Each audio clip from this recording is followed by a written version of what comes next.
Amigos, ¿qué tal? Saludos cordiales y bienvenidos a este año 2024, este primer debate en antena de este año 2024, que me da la sensación que va a ser bastante intenso. Y de hecho con intensidad ha comenzado el año luego de la celebración de las campanadas, la Puerta del Sol, aquel muñeco que colgaron con la figura, en teoría, de Pedro Sánchez. Por la nariz de Pinocho se asocia que ese muñeco era de Pedro Sánchez. Habida cuenta que no hay un parecido físico, pero claro, está asociado la mentira con Pedro Sánchez, es un dato no subjetivo, sino objetivo, y podemos mostrar vídeos de Pedro Sánchez mintiendo durante el año 2023, todo lo que queramos. Pero hoy tengo un vídeo especialmente muy interesante sobre las mentiras del Partido Socialista, en este caso con la nueva ministra socialista que fue candidata a la alcaldía de Pamplona, y es demoledor el vídeo de lo que decía antes de dar la alcaldía a Bildu y lo que dice después de dar la alcaldía a los proetarras de Bildu. Luego lo vamos a colocar cuando Javi lo tenga preparado. Pero aparte de eso vamos a hablar de otros muchos temas con Carmelo Romero, que es abogado, senador y alcalde de Palos. Muy buenas, Carmelo. Hola, buenas. ¿Qué tal el año 2023? ¿Contento? Bueno, el año 2023 ha sido intenso, hemos trabajado mucho, se han hecho muchas cosas.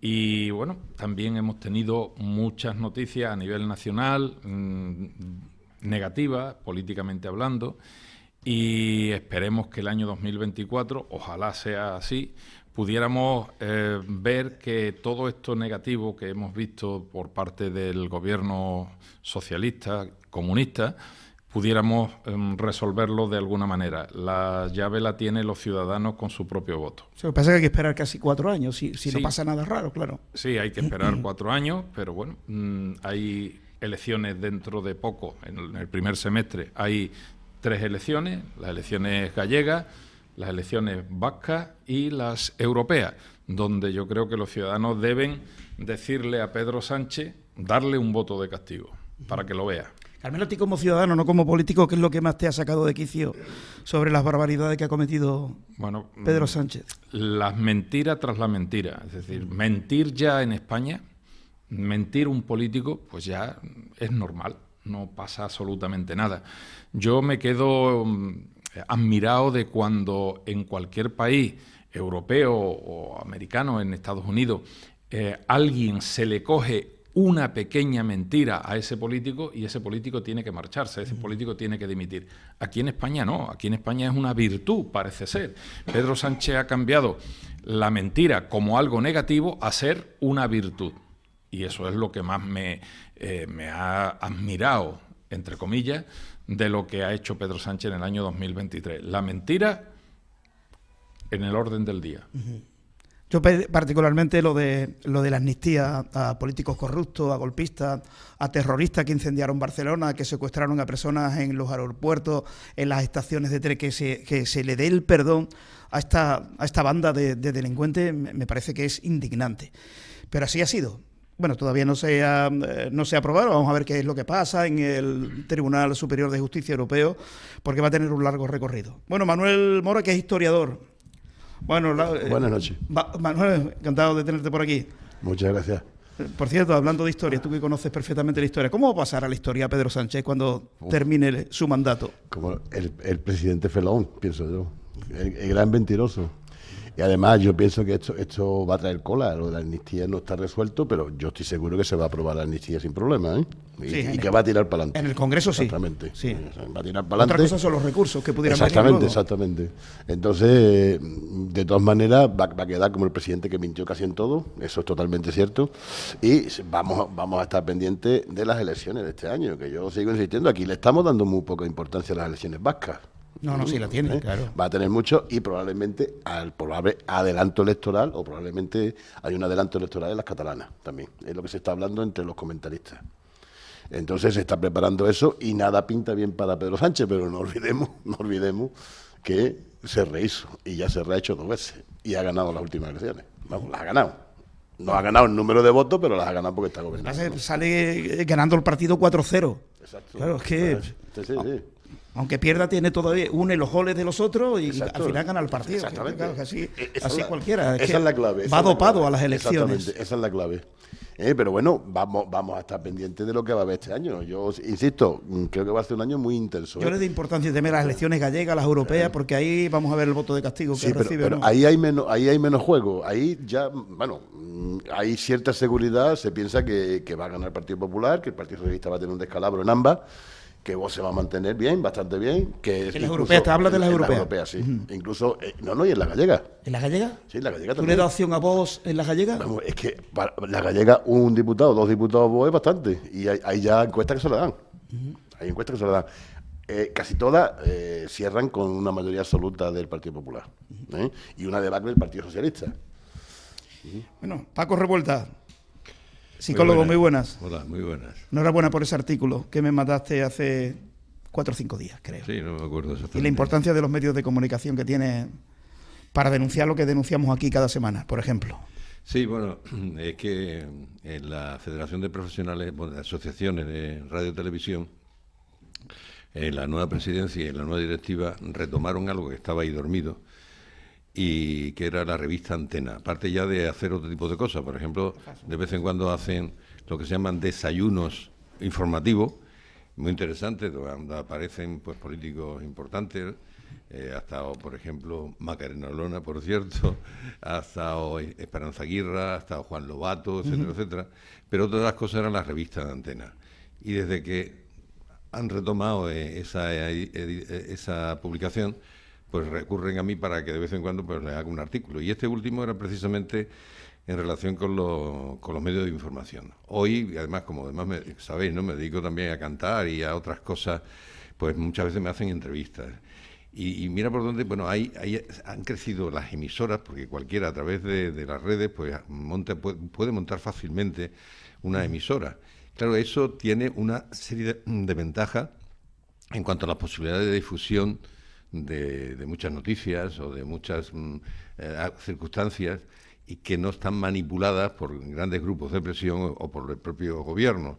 Pero también tienen el inconveniente que también puede haber mucha falta de credibilidad en muchas de ellas, porque no certifican, no verifican las noticias y cosas así por el estilo. Entonces el artículo que hice pues iba precisamente en eso.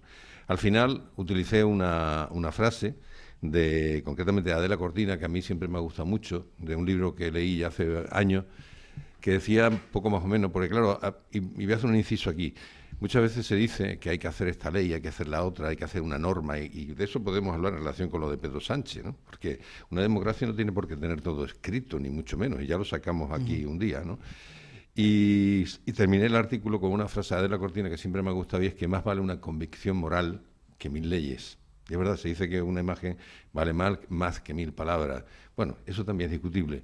Pero sí es cierto, porque si tú, por ejemplo, piensas que no debes mentir, ya que habéis sacado el tema de la mentira, da igual que haya ley o no ley, que impida o que te pueda sancionar si tú mientes, porque por tu convicción tú no lo vas a hacer. Y lo mismo, por ejemplo, pasa con los fraudes que se han hecho, el tema de los ERE, por ejemplo, ¿no? Si tú tienes la convicción moral que el dinero público es intocable y que está destinado a lo que está destinado, pues no importaría si acaso ni que hubiera una ley que lo impidiera, una ley penal, porque con el hecho de la convicción moral, esto no lo hago, y entonces no se hace. Y ese es el artículo, ni más ni menos, que también lo aplico al tema de los medios de comunicación social. Bueno, enhorabuena. Bueno, Rafael Segovia, médico y parlamentario. Bienvenido a 2024, Rafa. Muchísimas gracias, Paco. Encantado de estar aquí con vosotros y con toda la audiencia. Creo, para mí es un orgullo participar en este programa. Creo que siempre, ha habido aquí personas muy válidas, tanto políticos como del mundo social de Huelva.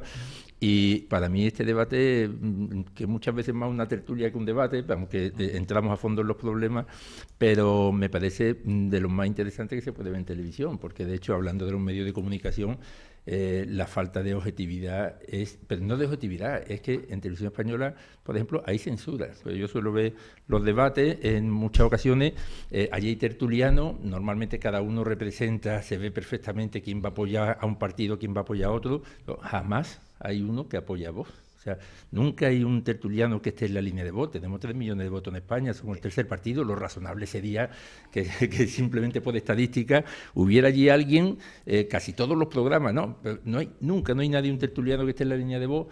Pero es que yo no he visto nunca a nadie defender la línea de voz, ni siquiera momentáneamente o por un tema concreto. Eso ya es censura. O sea, lo estamos viviendo en las televisiones públicas de nuestro país.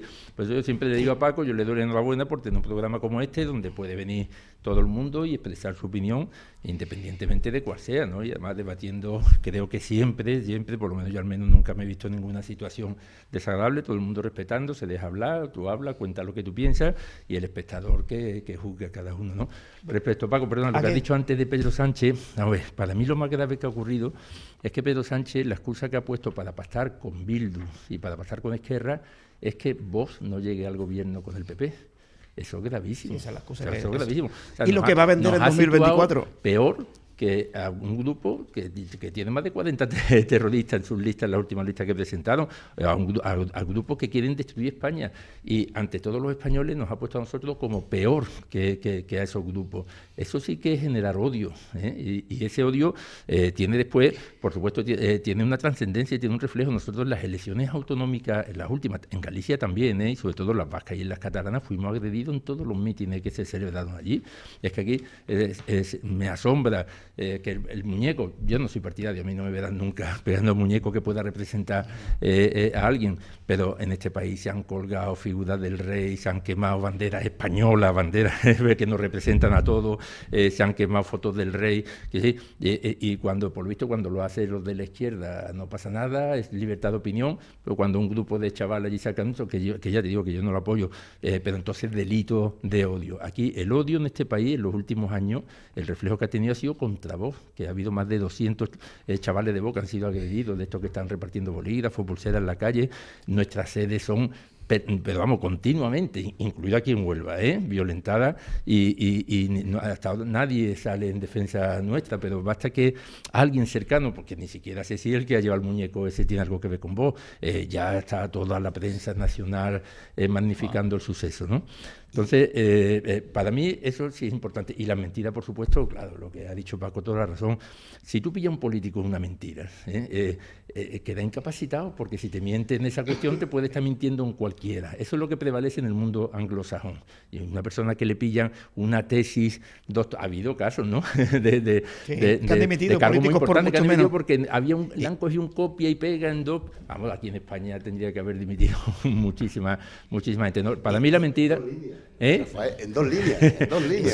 Al ministro holandés eran 2 líneas. Sí. Lo que pasa es que la política española es muy visceral, ¿no? Aquí se sacan leyes como la ley de la memoria que para marcar a la gente, no, estos somos nosotros y estos son los otros. Entonces a nosotros nos permitimos todo y a los otros no se les permite nada. Y siguiendo, ¿cuántas veces han guillotinado a Rajoy? Fotografía con la guillotina, Rajoy a la guillotina. Y pegarle, ¿no? Y en las manifestaciones... No, muñeco a él, y en las manifestaciones contra la sanidad en Madrid, ¿cuántos muñecos de Ayuso han quemado y han pinchado? Pero por favor, y no sale nada. Y ahora parece ser que con este muñeco, la que están montando... Medios de comunicación están absolutamente manipulados. Vamos, me refiero a los grandes, precisamente donde más democracia se puede ver en programas como este, ¿no? Que no tenemos las manifestaciones en la sede del Partido Popular, cuánto la guerra dirá, pero bueno, y parece ser que esto es nuevo de manifestarse en la sede de un partido. Lo que ha tenido que soportar allí la calle Génova, la gente manifestándose en la sede del Partido Popular cuando Rajoy estornudaba, por ejemplo. Por eso te digo que la gente tiene poca memoria sobre lo que ha pasado anteriormente. Bueno, y la guerra, ¿no? De alguna manera estamos metidos en guerra en temas de Ucrania, por ejemplo, no pasa absolutamente nada. Cuando Europa incluso se llegó a bombardear en la antigua Yugoslavia, que estaba Felipe González en el gobierno, no pasaba nada. Llegó lo de Irak con Aznar, todo el país a la calle, no a la guerra. Por lo visto depende de quién sea el que gobierne en España, pues las guerras son buenas o no son buenas, ¿no? Yo recuerdo que esto es una vieja táctica. Acordaros que el que viene a la derecha ha sido muy explotado desde época de Felipe González. Entonces, precisamente esto es lo que viene a demostrar es la falta de argumento de Pedro Sánchez. El único argumento que tiene es impedir que gobierne Vox con el Partido Popular, o impedir que gobierne Vox, que Vox entre en un gobierno, pues es la ausencia de argumento. O sea, Pedro Sánchez no tiene ningún argumento y el único argumento que puede aducir para llegar al acuerdo con Vox es ese. Entonces, acordaros, yo recuerdo el año 82, que viene la derecha, ¿acordáis o no? Y la derecha llegó con el PSOE, efectivamente. La derecha llegó con el PSOE. Bueno, vamos, Javi, que creo... A la derecha llegó con el PSOE. Sí, Rafael, El concepto que tú tenías de lo que era la derecha. llegó con el Partido Socialista. Javi, que nos va a meter ese vídeo al que hacía referencia anteriormente, qué manera de mentir, la que fue candidata a la alcaldía del PSOE para la ciudad de Pamplona. Allí había ganado Unión del Pueblo Navarro, llegó una alcaldesa de UPN y bueno, se le cruzan los cables a algunos, los de Bildu le dice a Pedro Sánchez, oye, quiero la alcaldía de Pamplona para apoyarte, para que tú seas presidente del gobierno, y el PSOE pues tiene que arrodillarse, una de las tantísimas facturas que tiene que pagar a los proetarras o a los golpistas catalanes en algún caso. Y bueno, le montan una moción de censura a la alcaldesa de Pamplona, sin motivo alguno, no hay motivo por el cual se presente esa moción de censura, simplemente porque los de Bildu quieren controlar Pamplona y Navarra. Javi, vamos a colocar ese vídeo cuando quieras. Acabamos de ver que son incapaces de dialogar, de llegar a acuerdos y tienen un modelo excluyente. No son capaces de gobernar para todos ni reconocer la pluralidad de esta ciudad. De hecho, ha sido una constante a la escucha activa que hemos practicado a lo largo de la campaña los diferentes colectivos por esa falta de diálogo Pero también he dicho, y de manera reiterada, que los socialistas no vamos a hacer alcalde a Joseba Asirón de Euskal Herria Bildu. Pero también he dicho, y de manera reiterada, que los socialistas no vamos a hacer alcalde a Joseba Asirón de Euskal Herria Bildu. Pero también he dicho, y de manera reiterada, que los socialistas no vamos a hacer alcalde a Joseba Asirón de Euskal Herria Bildu. ¿Por qué? Porque practicó la imposición en varias cuestiones cuando fue alcalde. Practicó la imposición del euskera en las escuelas infantiles o en la plantilla orgánica del ayuntamiento.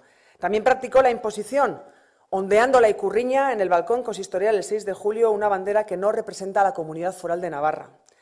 Pretendió imponer el cambio de modelo lingüístico en 5 escuelas infantiles de la ciudad, cuestión que anularon los tribunales, así como también fueron anuladas diferentes sentencias en diferentes órganos jurisdiccionales, 91 plazas de educadoras en escuelas infantiles o plazas de técnicos de igualdad y de juventud, que convocó, vulnerando, según los tribunales, determinados procedimientos administrativos.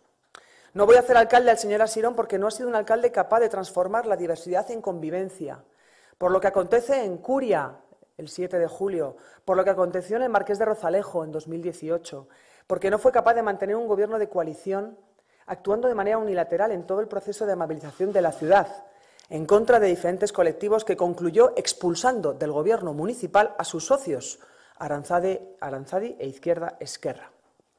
Pero además, porque no puede ser que el proyecto estrella de un alcalde de Pamplona sea únicamente deshacer lo que ha hecho el anterior, como vimos en la calle Catalina de Fort.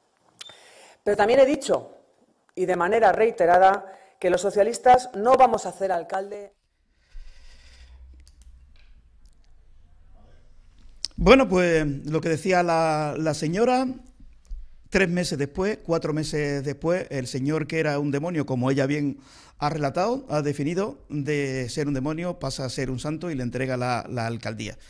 Le pregunta a Carmelo y luego me voy al psicólogo, ¿qué puede pensar un votante del Partido Socialista en Navarra escuchando esto? Carmelo, ¿qué lectura se puede hacer de esto? Vamos, es que escuchando lo que ha dicho la que hoy es ministra y luego escuchándola nuevamente una vez que se le da la alcaldía a Bildu en Pamplona, tú dices, bueno, ¿en qué país estamos? Esto no sucede en ningún país homologado más que en España.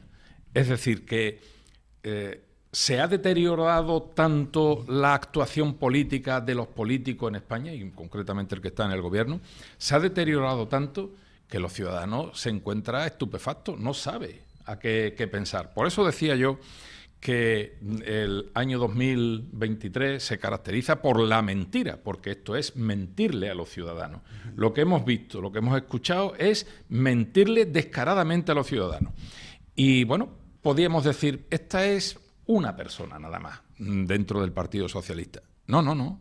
Es que es generalizado. Parece que el manual de la mentira se ha impuesto en todo el ámbito del Partido Socialista, en todo el ámbito de la política socialista a nivel de toda España. Claro, ante eso tú dices, ¿quién está gobernando en España? Pues la mentira. está gobernando en España. Me voy al historiador, antes de irme al psicólogo. La política propagandista de Joseph de Goebbels, el ministro de la propaganda nazi, ¿qué tiene que ver con esto? También era un mentiroso compulsivo. Fue el primero que manipuló los medios. Sí, correcto. O sea, él creaba la verdad. No, él no manipulaba la mentira, él creaba la verdad. ¿Cómo? A base de repetirla, a base de reiterarla, a base de cambiar. Hemos ganado la batalla y habían perdido, pero bueno, pero lo vendían los medios. Y como había salido la televisión, lo ha dicho la televisión, los alemanes han ganado la batalla momento, de la que tú quieras. La manipulación de la radio, el control de la radio fue totalmente eficaz. Aparte de los periódicos, que había mucha más cultura, mucha más tradición de lectura de periódicos que ahora. Nosotros ahora, aunque tenemos los digitales, tenemos menos tradición. Había gente que se informaba en varios periódicos. ¿No? Entonces tiene mucho que ver, pero las técnicas, parte de las técnicas que está utilizando Pedro Sánchez son técnicas de Goebbels, técnicas de propaganda. Y muchas de ellas inspiradas también en campañas, como saben, campañas de tipo norteamericano, campañas que lo que intentan es el control de la opinión pública. La diferencia entre la campaña política europea, que tú intentas generar opinión pública, o sea, tú como político, aquí intentamos generar opinión pública, yo también me incluyo porque yo también soy político, aunque nunca me ha gustado el término, y allí no, allí lo que se intenta es controlar la opinión pública para que no te perjudique. Pues él está, yo pienso que en esa línea. Paco, ¿cómo? A ver qué dice. ¿Qué puede pensar? Yo me quedo anonadado. El votante de Pamplona dirá, pero espérate, pero ¿cómo está diciendo esto? Y 3 meses después... Yo no hablo aquí como psicólogo, te lo digo porque habría que... Pero hay que profundizar en la mente del ser humano que piensa el votante socialista, aunque ya lo dijo Alfonso Guerra, igual. Bueno, varias cosas, mira. Hagamos lo que hagamos, si ponemos una cabra, van a votar a la cabra. El sanchismo tiene una serie de características, y una de ellas es precisamente eso. Y voy a recurrir para explicarme un poquito a la filosofía, ¿no? Nietzsche habló de la muerte de Dios. No me voy a poner a explicar por qué decía eso. Foucault hablaba de la muerte del hombre. Roland Barthes hablaba de la muerte del autor. Pedro Sánchez significa, o se puede equiparar, con la muerte de la verdad. Es decir, todo se ha relativizado absolutamente, nada es objetivo, todo depende. Y entonces, por eso él dice que son cambios de opinión, porque todo es válido. ¿Y eso ocurre? Pues ocurre que al votante indudablemente le genera un gran desconcierto, porque todo el mundo, aunque sepamos que en la vida muchas cosas pues son relativas, indudablemente, pero también tenemos necesidad de asentarnos con cosas firmes. Es decir, eso que se ha hablado también de los tiempos líquidos, que vivimos una época en la que muchas cosas no están consolidadas. Y una, desgraciadamente, es el tema de la verdad. Y se está utilizando porque además se ha avanzado muchísimo en todo el tema de los algoritmos, del tema de la inteligencia artificial, y se sabe lamentablemente que apelando al tema de las emociones, al tema de la inmediatez, al final la gente olvida, y eso es lo que está pasando. Entonces, ahora eso sí, cuando se comprueba, cuando alguien reflexiona un poco y comprueba que se miente tanto y además con tanta desfachatez, el gran problema que tiene es que eso se generaliza al resto de la política y ya todo político es un mentiroso. Yo no creo en la política, total, ¿para qué? Y se va diciendo ese tipo de cosas. Y tú has nombrado el tema de la objetividad. Verá, de eso en los medios de comunicación ha habido también por parte de la gente que le gusta reflexionar sobre los medios de comunicación. Pues uno de ellos fue Jean-François Revel, que fue premio Chateaubriand en Francia, un gran periodista que ya ha fallecido. Y en un libro de los años 80 que se llama El conocimiento inútil, habla del tema de la objetividad y también de la verdad, concretamente en los medios de comunicación, y pega unos buenos repasos de cómo se manipulaban las noticias, él que fue además director de grandes medios allí en Francia. Y decía que a lo mejor, que indudablemente es cierto que la objetividad muchas veces es difícil, pero hay algo con la que podemos defendernos todos aquellos que estamos en los medios de comunicación, es el de la imparcialidad. A eso sí podemos llegar. Es decir, todo el mundo juzgamos, hablamos, emitimos juicios, evaluamos a los demás, etcétera, etcétera, en base a unas creencias que tenemos, a una educación que tenemos, a unos postulados políticos, etcétera, etcétera. Pero y eso nos influye a la hora de decir las cosas, pero si somos imparciales, por lo menos nos vamos acercando un poco a la verdad, ¿no? Entonces, para el votante de Pamplona, pues indudablemente esto es una gran decepción que lo sitúa en una coyuntura que dice, yo no sé para qué, dejo de ser sujeto político, y se convierte tan solo sujeto político en 2 ocasiones al año, bueno, en 2 ocasiones, más que al año, cuando vota, que sí es un sujeto político, y cuando tiene que pagar la Hacienda. Por lo demás, pues es un señor que va a lo suyo, es una persona que va a lo suyo, y es perfectamente comprensible ese desencanto, ¿no? Y ese es el gran problema, que es que eso además salpica a todos, ¿eh? Pero toda generalización, pero que eso que lo haga, Paco.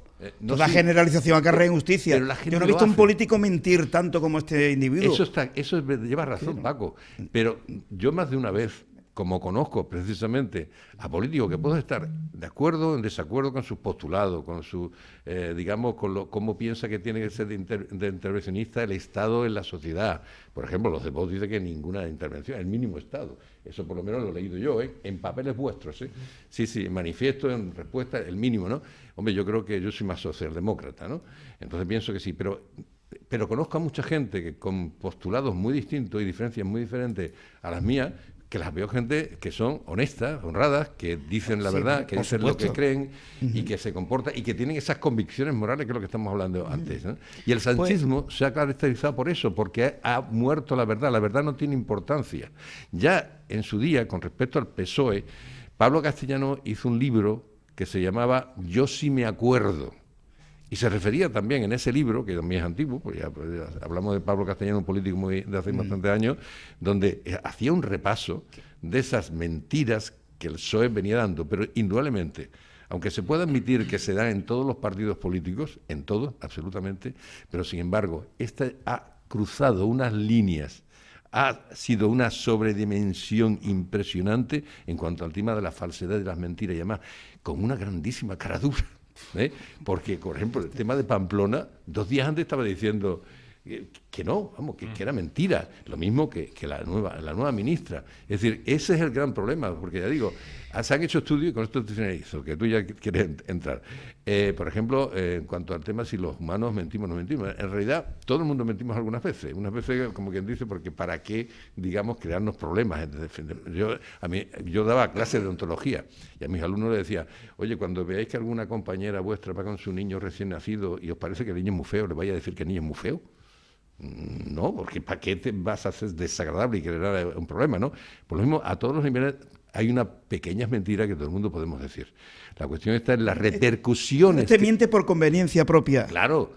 El tema está en las repercusiones que tienen las mentiras, indudablemente, y en la cantidad. Miente, engaña para conseguir un fin. Engañó a sus votantes para conseguir el fin de ser presidente. Totalmente, pero ya algo que han nombrado por aquí es verdad.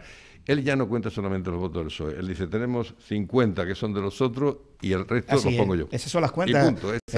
Estos saben que el PSOE, tengo que mentir, miento, que el PSOE no puede gobernar nunca en solitario. Eso es imposible. Para nada.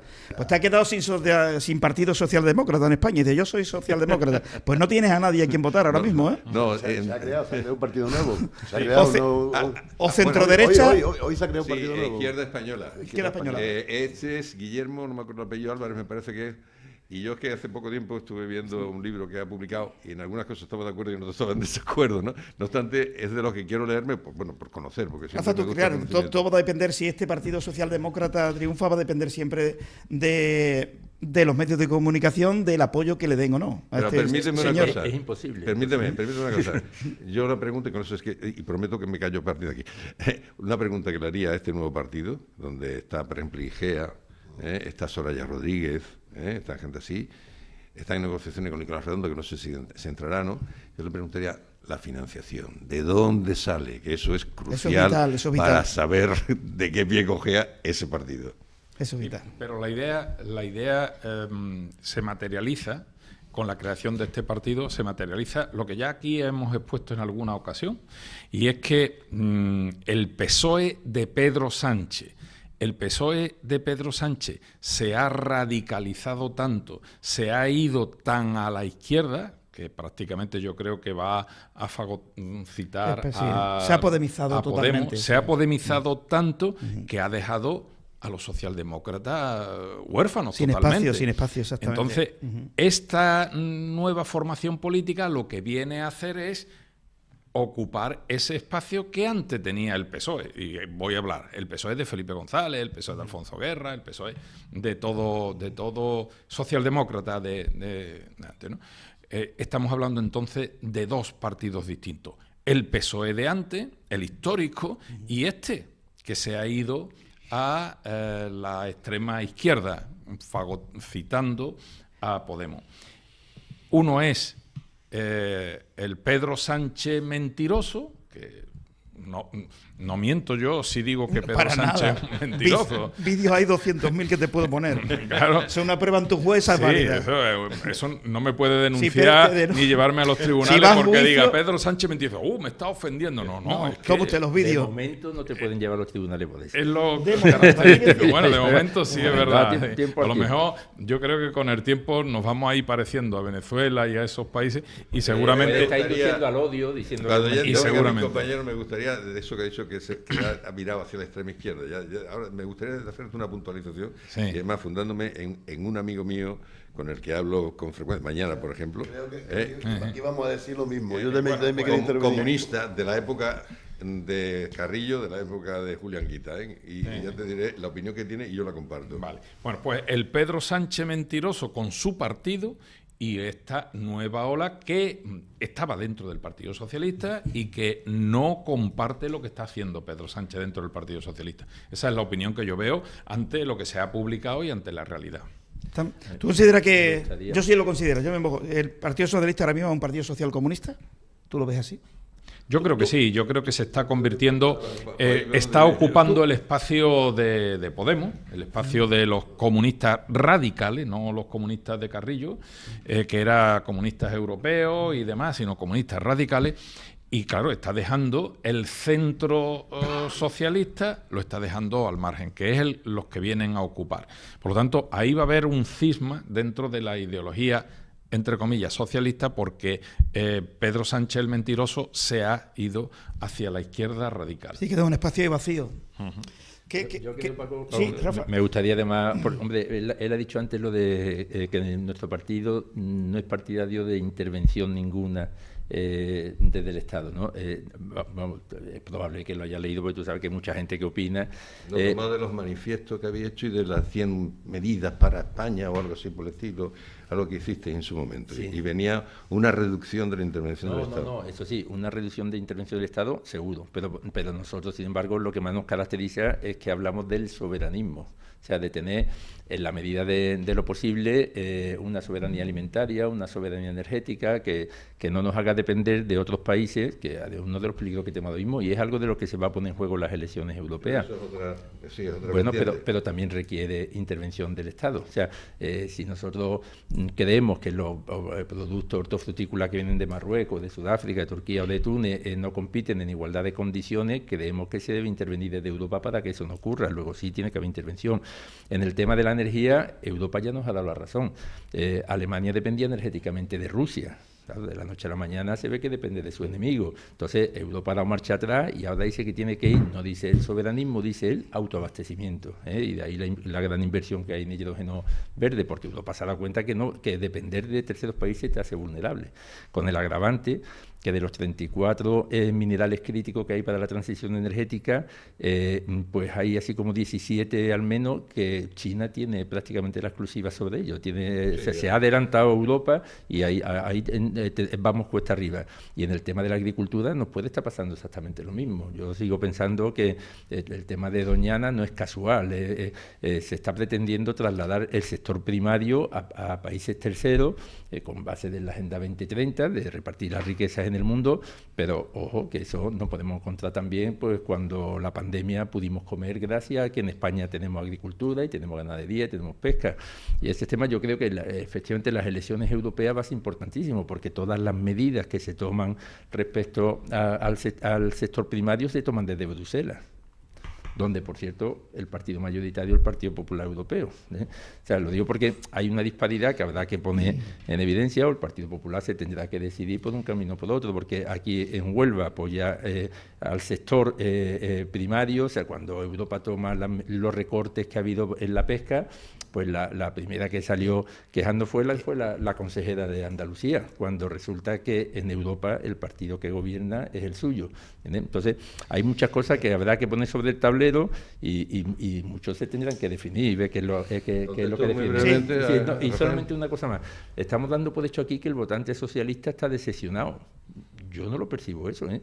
O sea, quiero decir, yo creo que incluso mucho, lo que pasa es que es algo peligroso, porque el que cree en Pedro Sánchez cree por la fe, no puede creer por la razón, puesto que los argumentos que te da hoy, mañana los cambia. O sea, simplemente cree que los va a engañar, que está engañando a los vascos, que está engañando a los catalanes, y lo apoyan en ese engaño, ¿entiendes? Eso es lo que yo percibo, que creen que de alguna manera lo están engañando y están aprobando ese engaño, porque al final también sirve para que la derecha no llegue al poder, y como la derecha aquí es el demonio, pues hombre, lo está haciendo muy bien Pedro Sánchez para muchos socialistas, ¿no? Yo no veo esa decepción, que sí me gustaría que existiera. Sé que hay gente que no aprueba lógicamente lo que está haciendo. Te voy a dar datos, Pero te voy a decir, Rafael, mira, por un lado, habláis de soberanismo.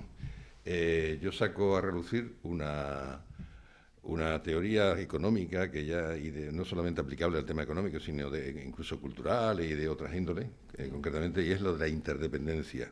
Nosotros estamos integrados en Europa y más que pensar desde una perspectiva autárquica, hemos de pensar con una interdependencia con el resto de los países europeos.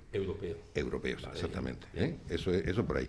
No, porque el soberanismo se entiende más retornar a la política autárquica, que sabemos que eso no tiene... No, eso es imposible tiene, porque de los minerales que te he dicho, por ejemplo, que son esenciales en España, solo hay 17, luego ya te hace depender de otros países. O sea, eso no lo defendemos. Es que se está diciendo que defendemos eso, no defendemos eso. No solo me refiero aquí, Paco. Sí. Y después, con respecto al tema de lo de la decepción de los votantes, es que hay una diferencia grande. De hecho, incluso hay ensayistas que han trabajado en ese sentido, ¿no? Y es que el militante de izquierda y la izquierda en general han conseguido casi de hacer de su ideología una religión, y de hecho han comparado incluso hasta rituales, hasta la liturgia, digamos, ¿no? Entonces, muchas veces el votante de izquierda en eso es mucho más leal que el de derecha, estudios que hay al respecto, ¿no? Precisamente por eso, porque aunque su líder pueda aceptar todo eso, por la causa, por la ideología, vota precisamente esa ideología frente a votar a otras cosas con las condiciones objetivas. Con las condiciones objetivas que se consideran fuera, ¿no? Y entonces, eso. Y con respecto a algo que dijiste también antes, con respecto al tema de lo de que si en televisión hay alguien, un periodista y tal, es que también en estudios tanto en Estados Unidos como aquí, tal, la gran masa de la gente de los medios de comunicación tienden más hacia la izquierda que hacia la derecha. Es más difícil encontrar periodistas. Eso, sí, que sí, el número, estoy hablando del número, el número. No significa que no haya, No, pero si no solamente... Vale. Bueno, ahora y en cuanto al tema de lo que ha dicho Carmelo, de la cuestión, ¿no?, de la extrema izquierda, ese tipo de casos. Yo no hace mucho definí a la política de Pedro Sánchez en este aspecto que estamos hablando, porque la política tiene, es verdad, me he echado para atrás como que digo que la política, como todo, tiene muchas dimensiones, ¿no? E incluso nos podemos encontrar gente a lo mejor que es muy de derecha. Yo me acuerdo cuando salió el follón aquel de Hollande con Ségolène Royal, ¿no?, por ejemplo, ¿no? Pues posiblemente Ségolène Royal yo la veía como una persona muy de izquierda en algunos aspectos, pero en otros aspectos la veía una persona de derecha. Eso es así. Si definimos también el peronismo no es una ideología estrictamente de izquierda, dependiendo de qué dimensión analicemos, pues resulta que decimos que realmente es de izquierda o es de derecha, el peronismo, ¿no? Pero que viendo un poco el sistema de funcionamiento de la política, realmente es lo mismo que se ha hablado del populismo. Hay quien han dicho que el populismo no tiene ideología incluso, ¿no?, sino que incluso un autor que fue pionero en los estudios del populismo, Ionescu, que se llamaba como el del teatro, pues decía que era una especie de tinte, de pátina que se daba y que podía tenerlo tanto gente de izquierda como de derecha. Bueno, pues para mí la política que sigue Pedro Sánchez es una política de camuflaje. Eso lo tienes que explicar. Sí, pues lo voy a explicar, por eso. Yo encantado. Política de camuflaje. Sí, ¿en qué sentido? Es decir, su mayor obsesión, su mayor deseo y su mayor, digamos, ambición es el poder por el poder. Es decir, todos los partidos, todos absolutamente, desde un extremo hasta el otro extremo, indudablemente se diferencian de una asociación cultural en cuanto a que lo que quieren es el poder. Indudablemente. No todos. Sería absurdo. Aznar dijo, voy a estar 8 años y me voy. No digo que, pero sí, pero el partido, estoy hablando de los partidos, todos los partidos, ¿no? Y es normal también que dentro de los partidos, pues la gente quiera tener poder. ¿Para qué? ¿Para qué? Pues para desarrollar una serie de políticas públicas, hacer reales una serie de intereses colectivos que beneficien a la ciudadanía, ¿no? Pero también es cierto que todos podemos tener intereses individuales, y todos los tenemos. ¿Cuál es el tema cuando estamos en política? El equilibrio entre, o la armonización entre tus intereses personales y los intereses colectivos. ¿Qué ocurre con Pedro Sánchez? Con el egocéntrico de Pedro Sánchez y narcisista, y lo estoy diciendo clarísimo, ¿vale?, de Pedro Sánchez, que sus intereses personales están por encima de los intereses colectivos y de su propio partido. Y él lo que busca realmente es el poder. Él está embriagado con el poder, es decir, es un adicto al poder. Te lo resumo en una frase: mientras esté en el poder, puede acceder al poder. Exactamente. Es decir, entonces, es mantenerse en el poder para seguir en el poder. Y termino. Y por eso digo lo de política de camuflaje. Utiliza aquello que cree que socialmente le viene bien, en el sentido, después de lo que puede dirigirse los votos, para conseguir esa ambición, para satisfacer esa ambición del poder, pero por el poder.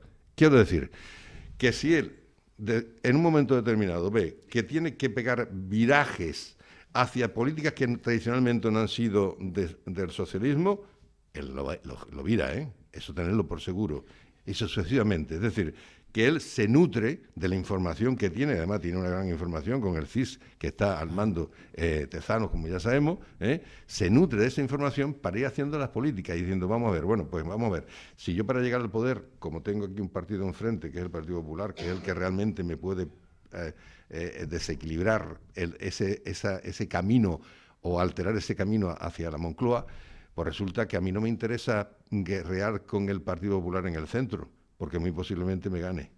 ¿Dónde me interesa?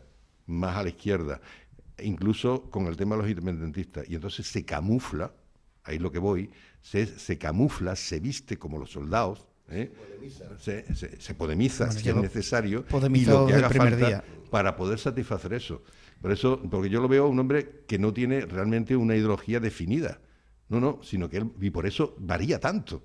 Por eso le faltan esos principios, esa consistencia de decir, digo esto y yo lo mantengo. Porque lo mismo que he dicho antes, lo de la convicción moral, ¿no? Es decir, que es que precisamente la ética de los políticos se mueve entre la ética de la responsabilidad y la ética de la convicción. Y él no tiene convicción ninguna, ni tiene responsabilidad ninguna, le da exactamente igual. O sea, por eso digo la muerte de la verdad y podría decir también la muerte de la ética política, indudablemente. Yo llego a más. Tú llegas más. Yo llego a más. Y por eso, perdón, es lo del tema de izquierda, no, lo que le convenga. Vamos a ver, Pedro Sánchez está criado en la mamandurria del Partido Socialista de los años 90, donde todo el que tenía un carguito, pues estaba mamando la tetita. Vamos a dejarlo clarito. Entonces, a Pedro Sánchez le importa, con perdón, un pito la verdad. Lo importante es cómo se cuenta. De hecho, creo que uno de sus ministros lo ha dejado muy claro, ¿no? Da igual la verdad, sino cómo se cuenta. Entonces, Pedro Sánchez está acostumbrado a un Partido Socialista hegemónico, donde la verdad la imponía el Partido Socialista. Recordad esas campañas de auténtica corrupción, cómo le daba, o cuando el Partido Popular criticaba la corrupción en los años de Felipe González, cómo Felipe González le daba la vuelta y lo volvía con Aznar. O sea, una hegemonía. Incluso esta gente que salía muy habitual en las encuestas de Andalucía, ¿no? Me da igual que roben, yo voy a seguir votando al PSOE. Sí, tanto. Entonces, está criado en eso y él piensa que puede seguir manteniéndolo. Lo que no se ha dado cuenta es que ya el Partido Socialista ha dejado de ser hegemónico. Entonces, comparte no solo ya el ámbito de la izquierda, el ámbito de la izquierda lo comparte ahora con 5 o 6 fuerzas, sino es que ahora tiene que compartir el centro con el ámbito de la derecha. Solamente Vox y algunos, y Podemos, se situarían fuera de ese ámbito. Manolo, tú controlas bien las encuestas, las estadísticas. ¿Tú ves ¿Tú ves al PSOE en Andalucía atravesando el desierto mínimo durante una década? Yo es que lo veo así. Digo, aquí va a estar Juanma Moreno para rato. Yo lo veo atravesando una década larga, pero es que... En Andalucía me refiero, y a nivel provincial y a nivel igual. nacional también. Recuerda, tú me decías, Rafael, es que al hilo de esto, yo me he recordado todo este planteamiento al hilo de lo que tú decías. No está afectando. Hombre, el 70% de los votantes del Partido Socialista están en contra de la amnistía. 70%. Dato demoledor, ¿eh? Es un demoledor, es que eso lo va a desgastar, bueno, de una manera Él ha intentado ya en varias ocasiones decir, bueno, vamos a movilizar al Partido Socialista. ¿Cuántos congresistas, cuántos parlamentarios? ¿El 70% se va a poner en contra? No, ¿El 1% se va a poner en contra? No, ninguno. Nadie. Estamos hablando de votantes, Rafa. No, lo sé, pero te quiero decir que a la hora de la verdad, los que tienen cargos, los que mueven partidos, y el votante al final sigue normalmente a su referencia. Que ojalá tenga razón, vamos, a mí me encantaría. Mi opinión es que no son capaces de movilizar. Vamos a ver, ¿por qué Pedro Sánchez se está basando en otras fuerzas políticas? Porque ya no es capaz de movilizar su electorado. Podemos movilizar mucho más a su electorado que el Partido Socialista. El Partido Socialista necesita autobuses, necesita bocadillos, acordaros, el famoso mitin de Cama o el famoso mitin de Dos Hermanas, ¿no? No moviliza gente. Moviliza gente. ¿Cuánto podemos hacer así? Y tiene a 500 tíos en redes sociales que movilizan. ¿Y que hacen exactamente lo mismo? O sea, cuidado, no analizan la verdad, buscan la verdad, se inventan la verdad. Entonces, eso va a tener un coste, va a tener un coste electoral, y un coste electoral que el primer coste electoral lo va a tener ahora las europeas, lo va a tener las gallegas y probablemente la tenga en las catalanas y en las vascas. Es lo que yo pienso. Lo que pasa es que parece que las encuestas pintan mejor en Cataluña y el País Vasco que en Galicia y en la europea. Carmelo, en la europea le dan 12, ¿Sois consciente de eso? No, 12 no, perdón, 17. Decía anteriormente, Manuel, que para conseguir el poder tiene que estar en el poder y sobre todo también controlar a los jueces. ¿Cómo está ahora mismo la renovación del Consejo General del Poder Judicial? ¿En qué momento estamos? Hubo una reunión, como todo el mundo sabe, entre Feijóo y Pedro Sánchez, donde se plantearon una serie de cosas.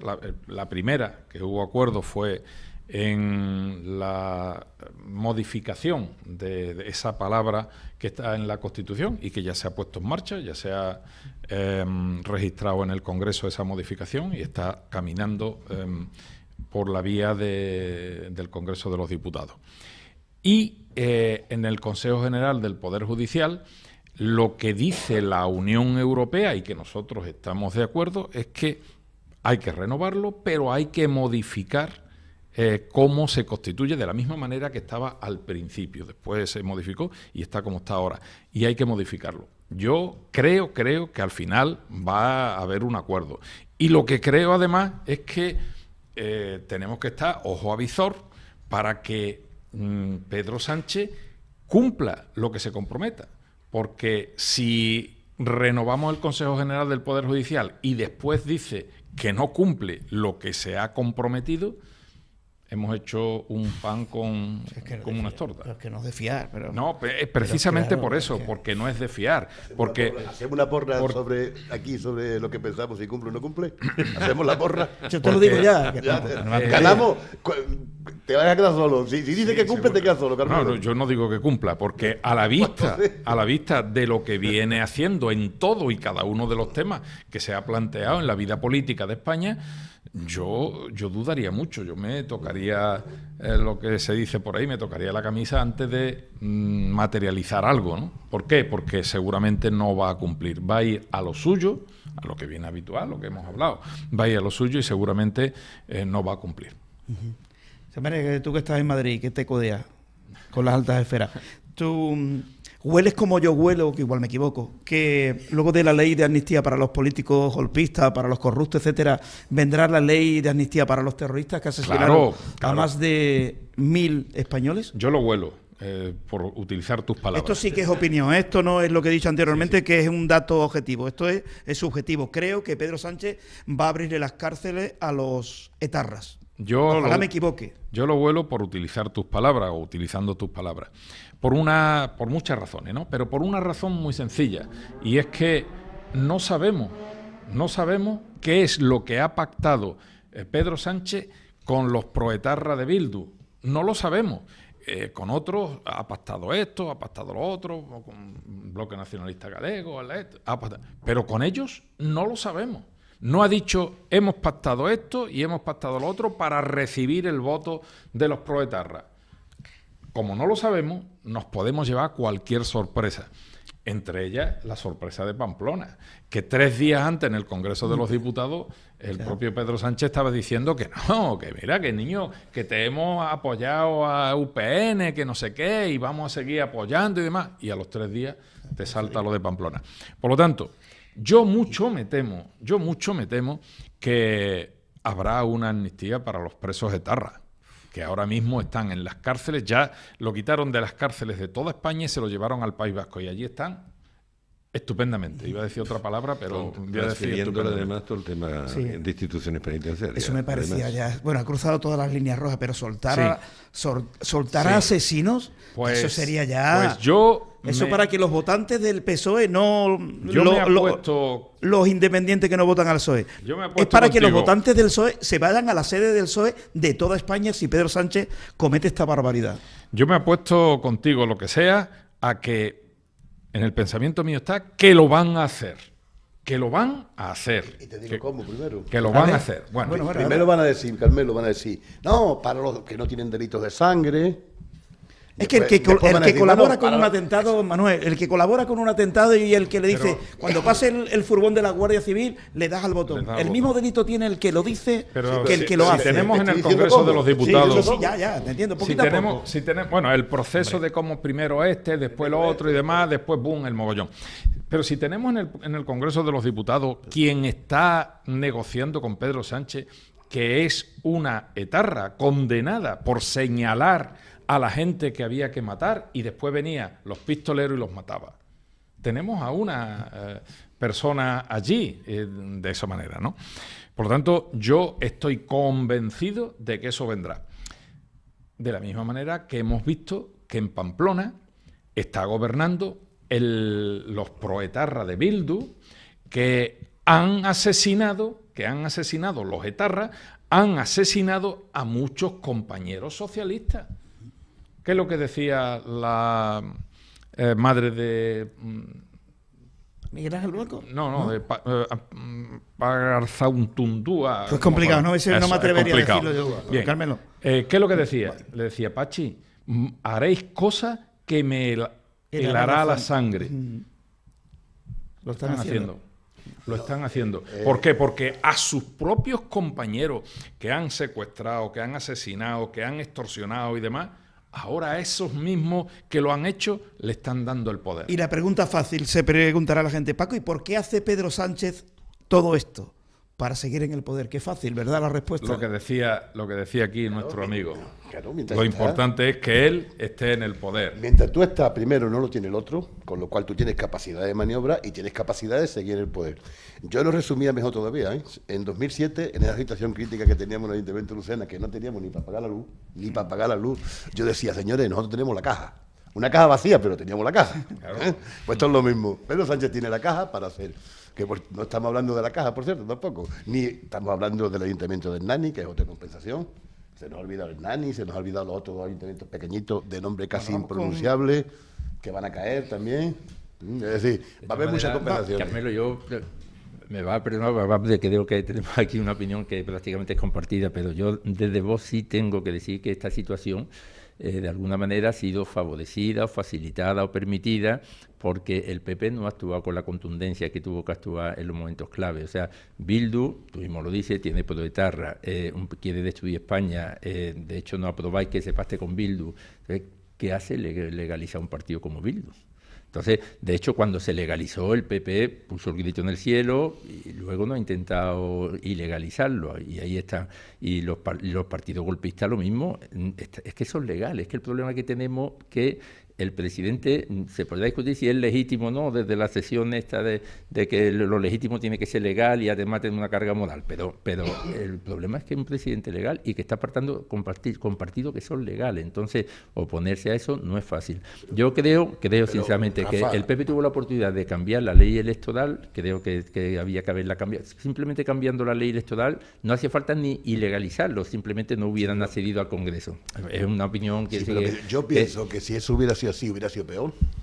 Y yo desde luego estoy en contra de ilegalizar a los independentistas. O sea, yo estoy totalmente en contra. Entonces, o sea, se puede tener legal, puede pactar perfectamente con Sánchez. No, sí, es que puede pactar con Sánchez. Bueno, ilegalizar tiene que hacerlo los jueces, no los partidos. Exacto, eso es lo primero. Son los jueces los que se puede ser independentista. Lo que no se puede hacer es la ley. Con el Tribunal Constitucional. Es que es la diferencia. Desmintiendo al Supremo.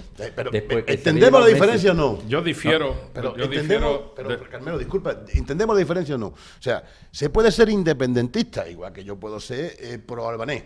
me voy a poner por caso, o prorruso. Yo no, sí, bien. Lo que yo no me puedo saltar la ley para imponer mis ideas. Exacto. Entonces, Bien. yo estoy en Estamos de contra acuerdo. de Yo ilegalizar a los difiero independentistas. de lo que ha dicho Rafael.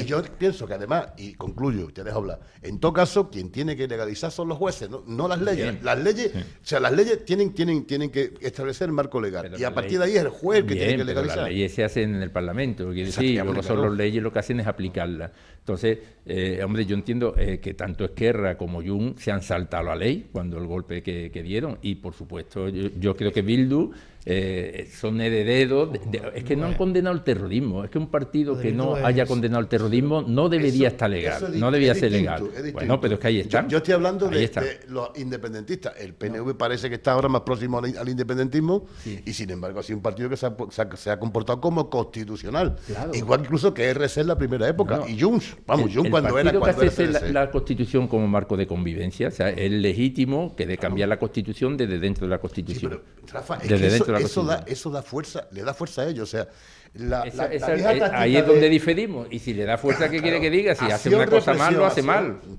Lo de siempre han buscado la acción-represión, es decir, cuanto más el argumento así es que estamos reprimidos. No, mire ustedes no están reprimidos, Sí, pero ustedes ya son ve. unos privilegiados dentro del marco de la Constitución Exacto, española. pero mira dónde han llegado, o sea, con teoría como la tuya de no vamos a hacer esto porque es peor, No. porque se victimizan, porque tal, no, pues no. mira dónde han llegado. Están gobernando Yo lo que España. te hablo es de no victimizarlo. Por supuesto, en el momento que se salta la ley, a por ello ya está. O sea, con el referéndum se ha saltado la ley, pues Saltando A la la cárcel. ley. a la cárcel, ya está, A la vamos a cárcel, ver. como estuvieron en la Pero si es que cárcel. está- Viene la amnistía, que es política, que es por interés político exclusivamente, porque es el único motivo por el que se va a dar la amnistía es porque le hacían falta los 7 votos a Sánchez y no pasa nada, y ahí están. Entonces, ¿Tú te Yo, acuerdas? ¿Tú te acuerdas si me ¿te acuerdas permitís, lo que yo decía? porque ya se está yendo, la... ¿Por qué no estaba de acuerdo? Claro, por alusiones. Yo voy a contestar por alusiones, ¿no? Porque estaba hablando del Partido Popular, que no entiende y demás. Creo que tú debes hablar primero. Y demás, claro.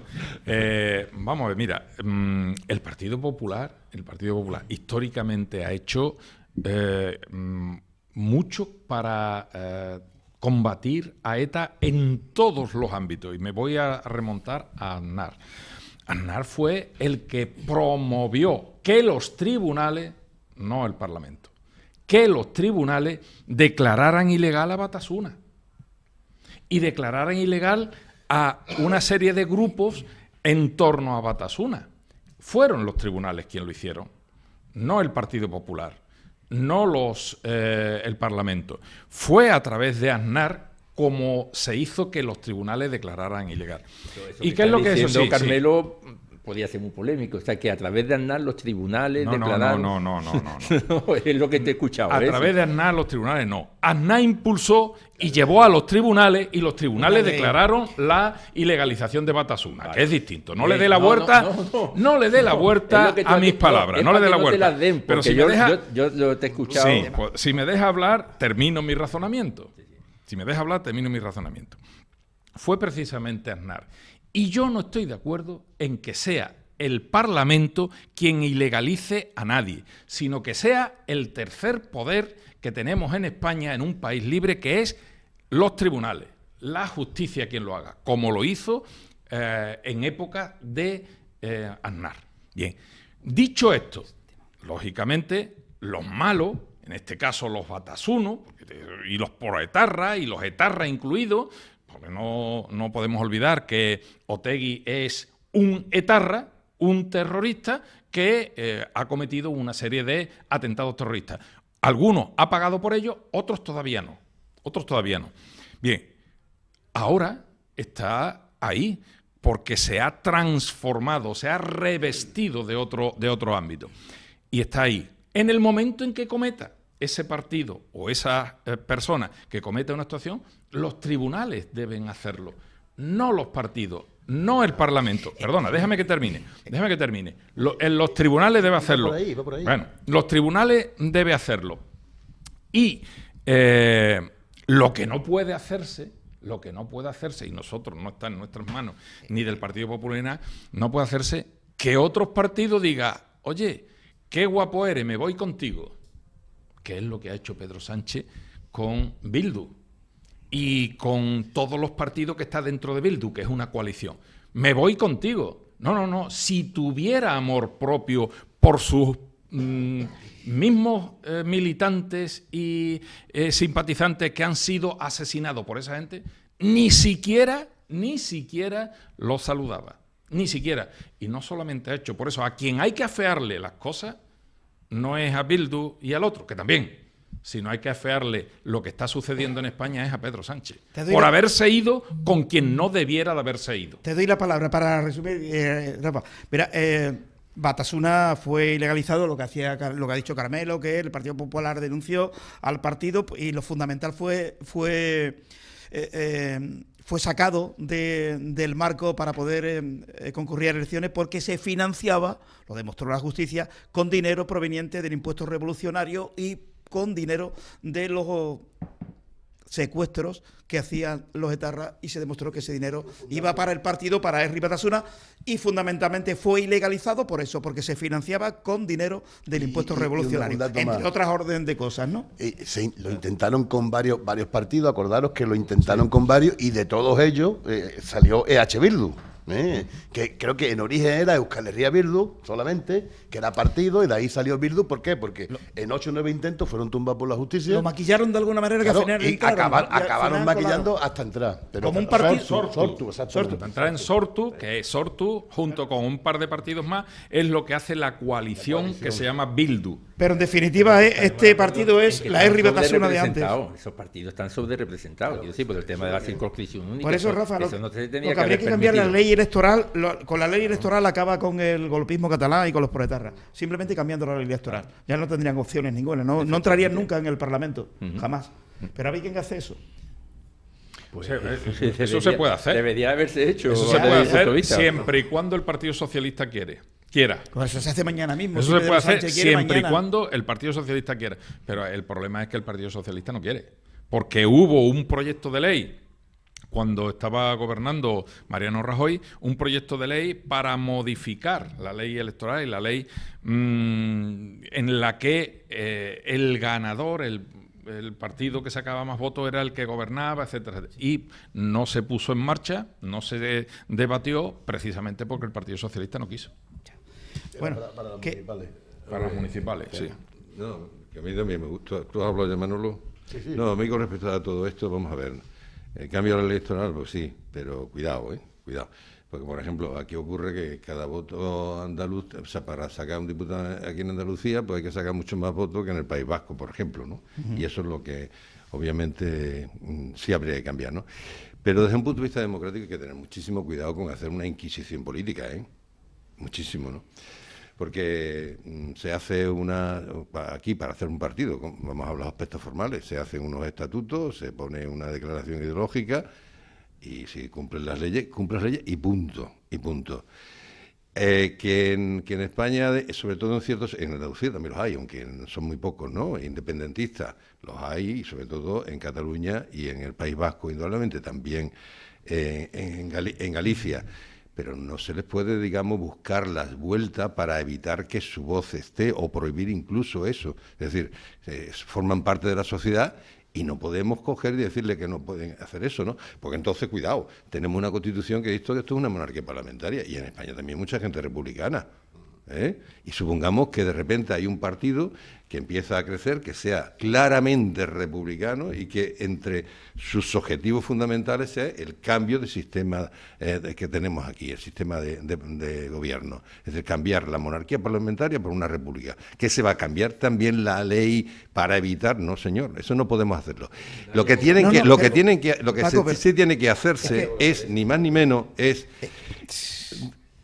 presentar argumentos, presentar ideas que unan a este país y que vea que por ejemplo, Andalucía, que tradicionalmente ha sido discriminada, yo no la veo fuera de España, ni tampoco fuera de Europa, indudablemente.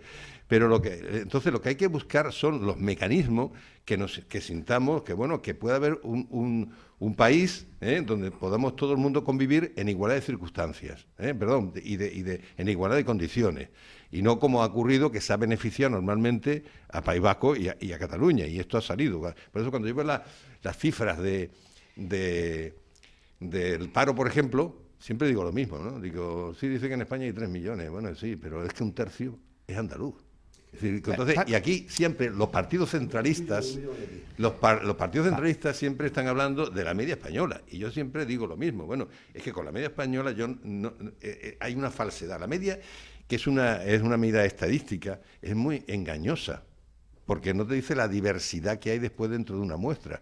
Yo puedo tener dos grupos de personas que la media sea de 1,80 de altura y, sin embargo, en una sean todos muy parecidos, uno mide 78, uno 82, uno 80, y en otro sea todos personas con problemas de crecimiento que midan 1,50 y 2 o 3 que midan 3 metros.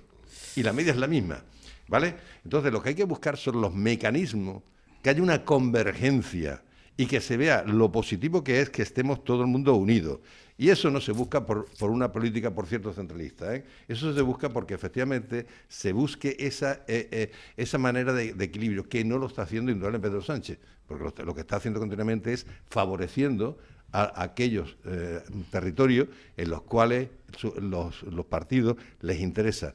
Por ejemplo, con el tema, ¿cuántos eran? 15.000 millones, ¿no? 15.000 millones los que le ha perdonado a... Eso es una auténtica no solamente como dicen algunos, no, es que también a nosotros, no señor. No. Porque también ahí habría que meter más elementos. Me parece que nosotros pensamos otra cosa. Es que sí, pero es que mira, te lo pongo, yo creo que vamos a coincidir, Rafa. Lo que no me parece, no estamos hablando de que se cierren las puertas de los partidos políticos. Lo que me parece injusto es que Rosa Díez saque 1 millón de votos y tenga un parlamentario en el Congreso de los Diputados y los golpistas catalanes con 200.000 votos tengan 7.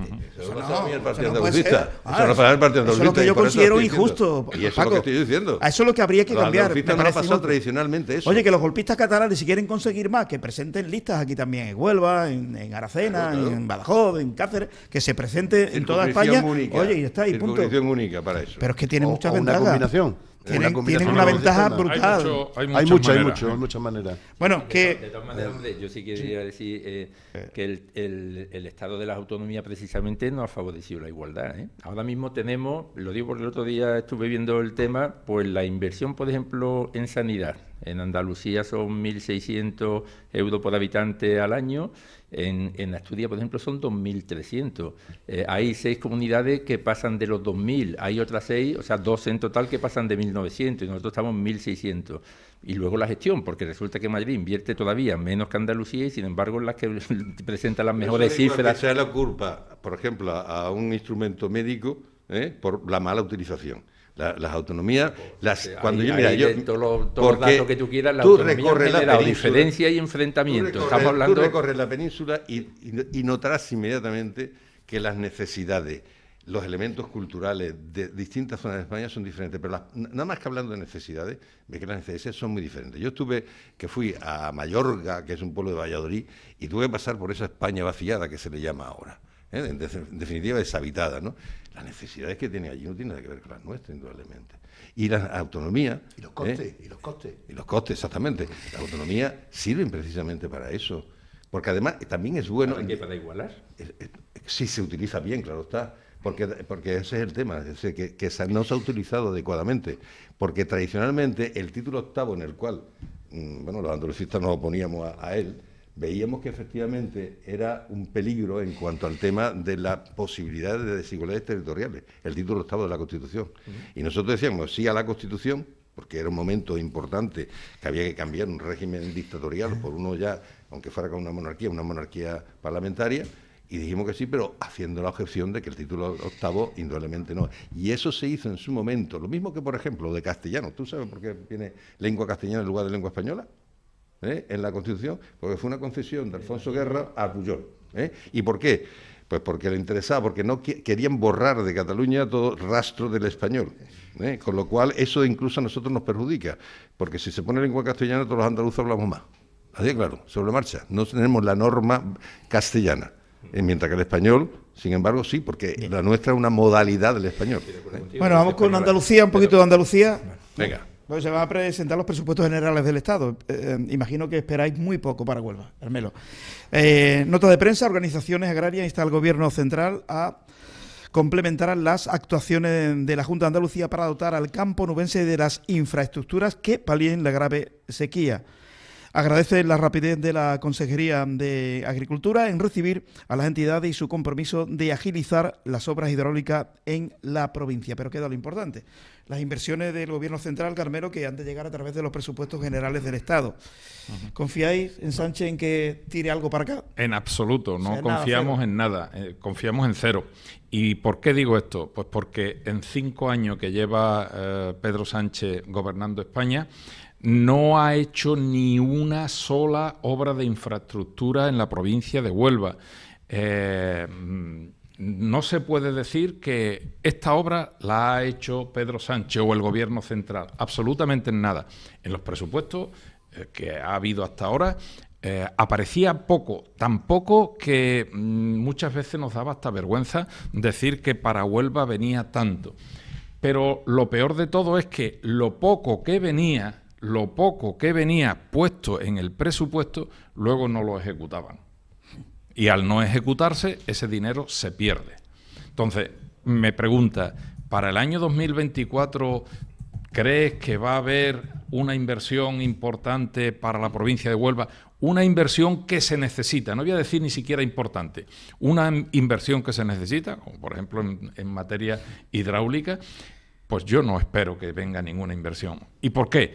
Porque seguramente se tendrá que ir a Cataluña, se tendrá que ir al País Vasco y se tendrá que ir para pagar a aquellos que le están dando los votos a Pedro Sánchez para ser presidente.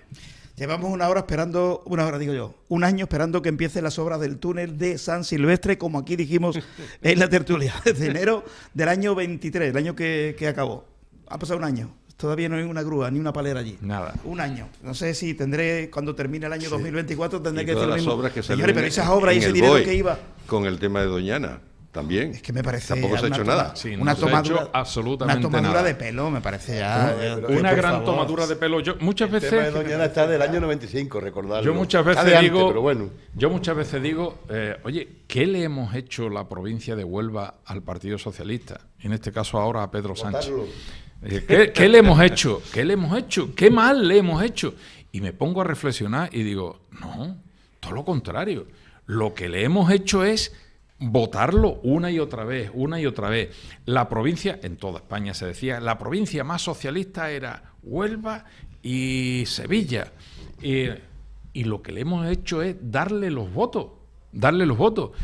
Y ellos dirán, me imagino esto, dirán, bueno, ¿para qué vamos a llevar inversiones en materia de agua? ¿Para qué vamos a llevar inversiones en materia de carretera? ¿Para qué vamos a llevar inversiones en materia de ferrocarril?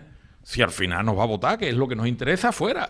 Por eso yo siempre decía, oye, tenemos que darle una lección a la gente de Huelva, aunque sea de ideología socialista, tenemos que darle una lección para decirle, se acabó, que Huelva también existe aquí y que Huelva necesita una serie de actuaciones y no votar al Partido Socialista. A ver si aprenden. Antes, cuando se le ha votado, no ha traído nada, a ver si ahora no se le vota y sí trae algo. Bueno, han perdido todo el poder provincial, ¿eh? ¿Puedo decir en una el cosa, año Paco? 23. Paco, con respecto a lo que está diciendo Carmelo, sí se le vota, ¿no? Pero bueno, vamos a ver, vamos a hacer distintos sectores como la típica tarta que se hace en estadística, ¿no?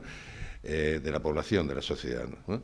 Hay un sector de la sociedad que, bueno, tiene una vida ajetreada, su trabajo, y, ¿verdad?, como no es un activista político, y entonces son gente que no están muy informada con muchas cosas, porque el día a día le atosiga, y eso lo sabemos, ¿no?, con eso, ¿no?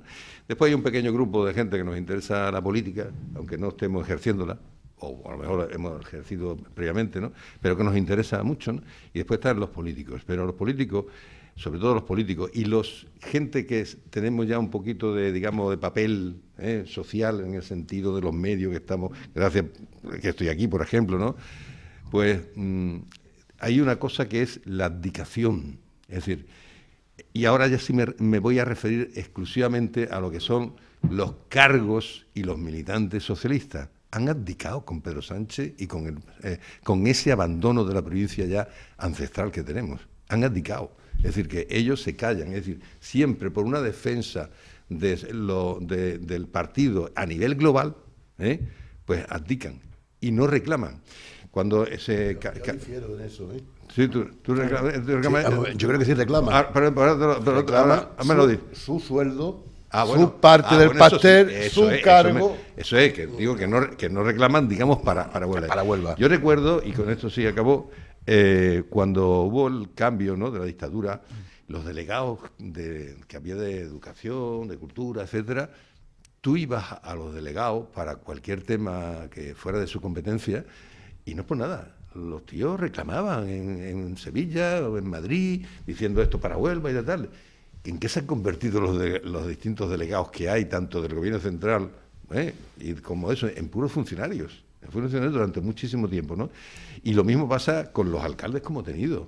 ¿Qué pasa con las comunicaciones? Aquí se va a nombrar el tema agrícola, que es crucial para nuestra provincia y en general para toda Andalucía, y el tema del agua, pues fíjate tú, como estamos con el tema del cambio climático, ¿no? Pero ¿qué pasa con las comunicaciones? Porque no tenemos, aparte ya del tema hasta Madrid, porque no tenemos mucho mejor organizada Andalucía desde el punto de vista ferroviario, porque eso también generaría un movimiento económico que beneficiaría a Andalucía ya por sí misma. No, es que resulta que es mucho más fácil que yo me vaya a Madrid a que me llegue al Granada o me llegue a Almería, así de claro. Y eso dificulta lo que es la propia economía interna, que como toda zona, pues tiene, como las comarcas, ¿no? Los distintos pueblos pues se organizan y, oye, pues resulta que tienen comunicación y se benefician unos a otros, ¿no? Y sin embargo ha habido eso, una abdicación por parte de los responsables de aquí, por ejemplo con el tema del AVE, y así sucesivamente, ¿no? Así que por eso digo que ya no solamente es el tema del voto ciudadano, que muchas veces, bueno, hay que entender también al ciudadano, que está en sus cosas, en su vida, y hay gente que se lo están pasando muy mal, Bueno, pero Rafa, ¿qué pasa con los que tienen responsabilidades? ¿Qué pasa? Rafa, que incluso, yo te digo solo una cosa, explotando la conexión con Portugal, Huelva tenía que estar muy bien. Explotando solo la conexión sur de Portugal, y sin embargo estamos carentes de todo, ni marítima, ni terrestre, ni aérea. Sí, a mí, hombre, me gustaría decir una cosa, porque yo creo que el PP tiene su parte de culpa también. Vaya por Dios. Vaya por Dios. Hombre, te voy a contar. Bueno, primero hay algo que a mí me asombra que nadie se haya quejado, pero es que las competencias autonómicas hacen que la Junta tenga competencia en las carreteras, en los ferrocarriles, en los ríos que nacen y mueren en nuestra comunidad, o sea, que vayan de una provincia a otra. Vale. Resulta que eso ya provoca un desequilibrio en sí mismo. ¿Por qué? Porque en Andalucía hay 4 provincias que están con frontera, digamos, que limitan con otras 4 provincias andaluzas. Y sin embargo luego está Almería, que solo limita con una, Jaén con 2, y Huelva pues con Cádiz como si no conectáramos, porque tenemos el Cotodoñana que hace ahí un tapón, y la única conexión que tenemos con Andalucía es con Sevilla. Quiero decir, la Junta de Andalucía no es responsable de la carretera que vaya de Huelva a Extremadura, ni de Huelva a Portugal, y de la parte sur, como es el mar, pues tampoco. Entonces, solamente en principio tendría competencia sobre el ferrocarril a Sevilla, que es la obra que nos queda del AVE, pero resulta que es de interés general del Estado, con lo cual también es competencia del Estado. Espera. Cercanía es igual de importante, ¿eh? ¿Cómo? Que cercanía es igual de importante. Sí. Y aquí nos queda una línea y mala. Bueno, una línea o 2 líneas y mala. Sí, pero a lo que me refiero, quiero decir que la Junta de Andalucía tiene muchas más competencias sobre Sevilla, sobre Málaga, sobre Córdoba o sobre Granada que sobre Huelva. Y eso, pero nosotros pagamos los mismos impuestos que paga un malagueño, que paga un sevillano. Eso ya es injusto. Y después, a lo que me refería Carmelo antes, con la responsabilidad del PP. Estas obras que son de interés general del Estado, bueno, pues de 2011 a 2018 estuvo en el gobierno central del PP. La presa de Alcolea se paró en 2017, que estaba el gobierno del PP en aquel momento. La autovía que viene desde Asturias, León, Zamora, Salamanca, Cáceres, Badajoz y Sevilla, y nos margina a nosotros, pues también se podía haber hecho en aquella época. El ferrocarril con Extremadura también. Huelva tendría que ser la salida natural de Extremadura al mar. Tendríamos que ser la costa y el puerto de Extremadura. Y resulta que por culpa de la carretera que tenemos, pues muchísimos productos extremeños, gran parte salen por Lisboa, por Setúbal y por Cine, en vez de salir de por Huelva, ¿no? Y después están también las competencias que sí tiene la Junta de Andalucía, que son, por ejemplo, la sanitaria. Pues volvemos al tema del materno infantil, que ya hemos tratado aquí muchas veces, que por cierto, cuando no aprobamos el presupuesto del 21 me dijiste que la culpa era mía por no haberlo apoyado, luego ha habido tiempo, ahora resulta que para el 24 tampoco se va a hacer materno infantil, apuesto lo que quiera, y los chades famosos pues siguen sin ninguno de los tres sin funcionar, ¿no? Que hay un presupuesto, parece ser para el del EPE, vale, el de Bollullo sigue como está, y el de la Cena se está destruyendo prácticamente, que por cierto ha entrado un presupuesto de la Junta de Andalucía varias veces. Y respecto a la capacidad de reivindicar, a mí ha habido un detalle que me ha llamado mucho la atención, que lo hemos tratado aquí, por cierto, en los presupuestos de Andalucía, en los presupuestos provincializados, en el de Huelva aparecían 25 millones para comprar una finca que está íntegramente en la provincia de Sevilla. Lo tratamos aquí. En un momento aquí estaba Juan Carlos Duarte, que dijo que bueno, que es que el coto, Loles también en la presentación de los presupuestos comentó que es que hablar de Doñana era hablar de Huelva, o sea, de alguna manera estamos justificando que esos 25 millones no lo colaran a Huelva. De hecho, que me parece, o yo por lo menos en la prensa sí lo comenté, recientemente hace un par de semanas leí que el PP efectivamente decía que había que rectificar porque eso correspondía a Sevilla y no a Huelva, pero esos 25 millones que yo sepa, no se van a destinar de momento a Huelva. Y lo que más o sea, y obviamente con esos 25 millones había que hacer obras precisamente para mejorar, para asegurar el mantenimiento de Doñana, obras hidráulicas, ¿no? Que hay una muy interesante que sería el llevar el agua de Boca Chanza. El Boca Chanza coge agua del Guadiana y lo mete a la salida del Chanza, ¿no? No, llevarlo directamente al Chanza. ¿Por qué? Porque eso permitiría coger los picos de agua de caudal que tiene el Guadiana consecuente a el desembalse irregular de la presa de Alqueva. Entonces, esa es una obra muy interesante que se podía hacer con estos 25 millones y eso daría más agua a Huelva. Y también el sobrecoste de la presa de Alcolea, que se calcula que puede estar, se cuantifica en unos 20 millones de euros, que la Junta tendría que poner 10, pues con esos 25 millones se podían hacer estas dos cosas. Pero ¿por qué creo yo por qué yo soy muy pesimista con Huelva? Tanto por parte del PP como del PSOE. Porque en el acuerdo de Doñana se tenía que haber aprovechado para meter, ¿qué queremos? Potencia Huelva, alta velocidad con Sevilla, desdoble de la carretera con Extremadura, es decir, las obras fundamentales de Huelva, Alcolea, pero es que no está ninguna de esas. Y es que luego hay 5 millones para el plan de la Coquina que beneficia a San Lucas. Oiga, y San Lucas se va a ver perjudicado por el tema por no sacar adelante la ley de la Corona Norte. Entonces, bueno, hay obras en Sevilla, hay obras en Dos Hermanas, la de la Sierra de Huelva, pero que además son obras que ya estaban aprobadas en presupuesto, o sea, que no son consecuencia del acuerdo este. Entonces, si Huelva no ha aprovechado este acuerdo para decir, no, aquí alta velocidad, o sea, esto no va a servir absolutamente para nada. El acuerdo dice que van a invertir 1.400 millones. De los 1.400 millones, los de la Junta, que sabemos las obras que van, es que yo le comenté al consejero que me dijera, por favor, una sola que fuera consecuencia de este acuerdo y que beneficiara a la Corona Norte, y no fue capaz de decir ninguna, porque no hay ninguna que beneficie a la Corona Norte y que sea consecuente a este acuerdo. Con lo cual, si no hemos aprovechado esta ocasión para sacar adelante esta grande obra de infraestructura, eso no va a venir aparte, porque hubieran aprovechado para meterlo. El acuerdo, por cierto, sigo insistiendo, cada vez que lo veo me parece peor para Huelva. Yo creo que para Huelva es nefasto. Un dato de pie de calle, Carmelo, una puntualización. Por alusiones, cada vez, yo te dejo hablar, cada vez encuentro más gente que está criticando el acuerdo, en los pueblos. Bien. Y yo me muevo bien en todos los pueblos porque mantengo relaciones con alumnos de Rociana, de Niebla, de Lucena, de Bonares, vale. Y mucha crítica en todos los pueblos. Bien, tú sabes que han dado 70 millones para los ayuntamientos de la zona, se han reunido 2 veces y no se ponen de acuerdo. No, ni se van a poner. ¿Por qué? Porque los 4 ayuntamientos del parque de Doñana, que son Analcázar, Puebla del Río, Hinojo y Almonte, dicen que ellos tienen que salir más beneficiados que el resto. Pero claro, los de la Corona Norte dicen, no, oye, que los perjudicados por este acuerdo vamos a ser nosotros y el dinero para nosotros. No se van a poner de acuerdo. Recuerda la última reunión, te dije, en la reunión que tuvimos con la ministra, los palmeros son los que han sacado el dinero. Y cité como palmero a La Puebla, Isla Mayor, Coria del Río y Analcázar, que fueron los palmeros de la reunión con la ministra, todos gobernados por ellos, por el Partido Socialista. Fueron allí, le tocaron las palmas y ahí tienen el resultado. Inversión para esos pueblos. Todavía eso no está cerrado, todavía, y lo hablo con conocimiento de causa porque yo he estado en esas reuniones. Ese matiz es importante. Yo quería, comentarle un poco a Rafael y decirle que si hay algún partido a nivel nacional, o mejor dicho, algún gobierno a nivel nacional, también a nivel andaluz, que haya hecho por la provincia de Huelva, ese es el gobierno popular. El gobierno popular. Cada vez que ha gobernado el Partido Popular en el gobierno de la nación, ha traído inversiones y ha realizado inversiones en la provincia de Huelva. Y te voy a poner un ejemplo que yo viví de primera mano. El trasvase de 5 hectómetros cúbicos al condado.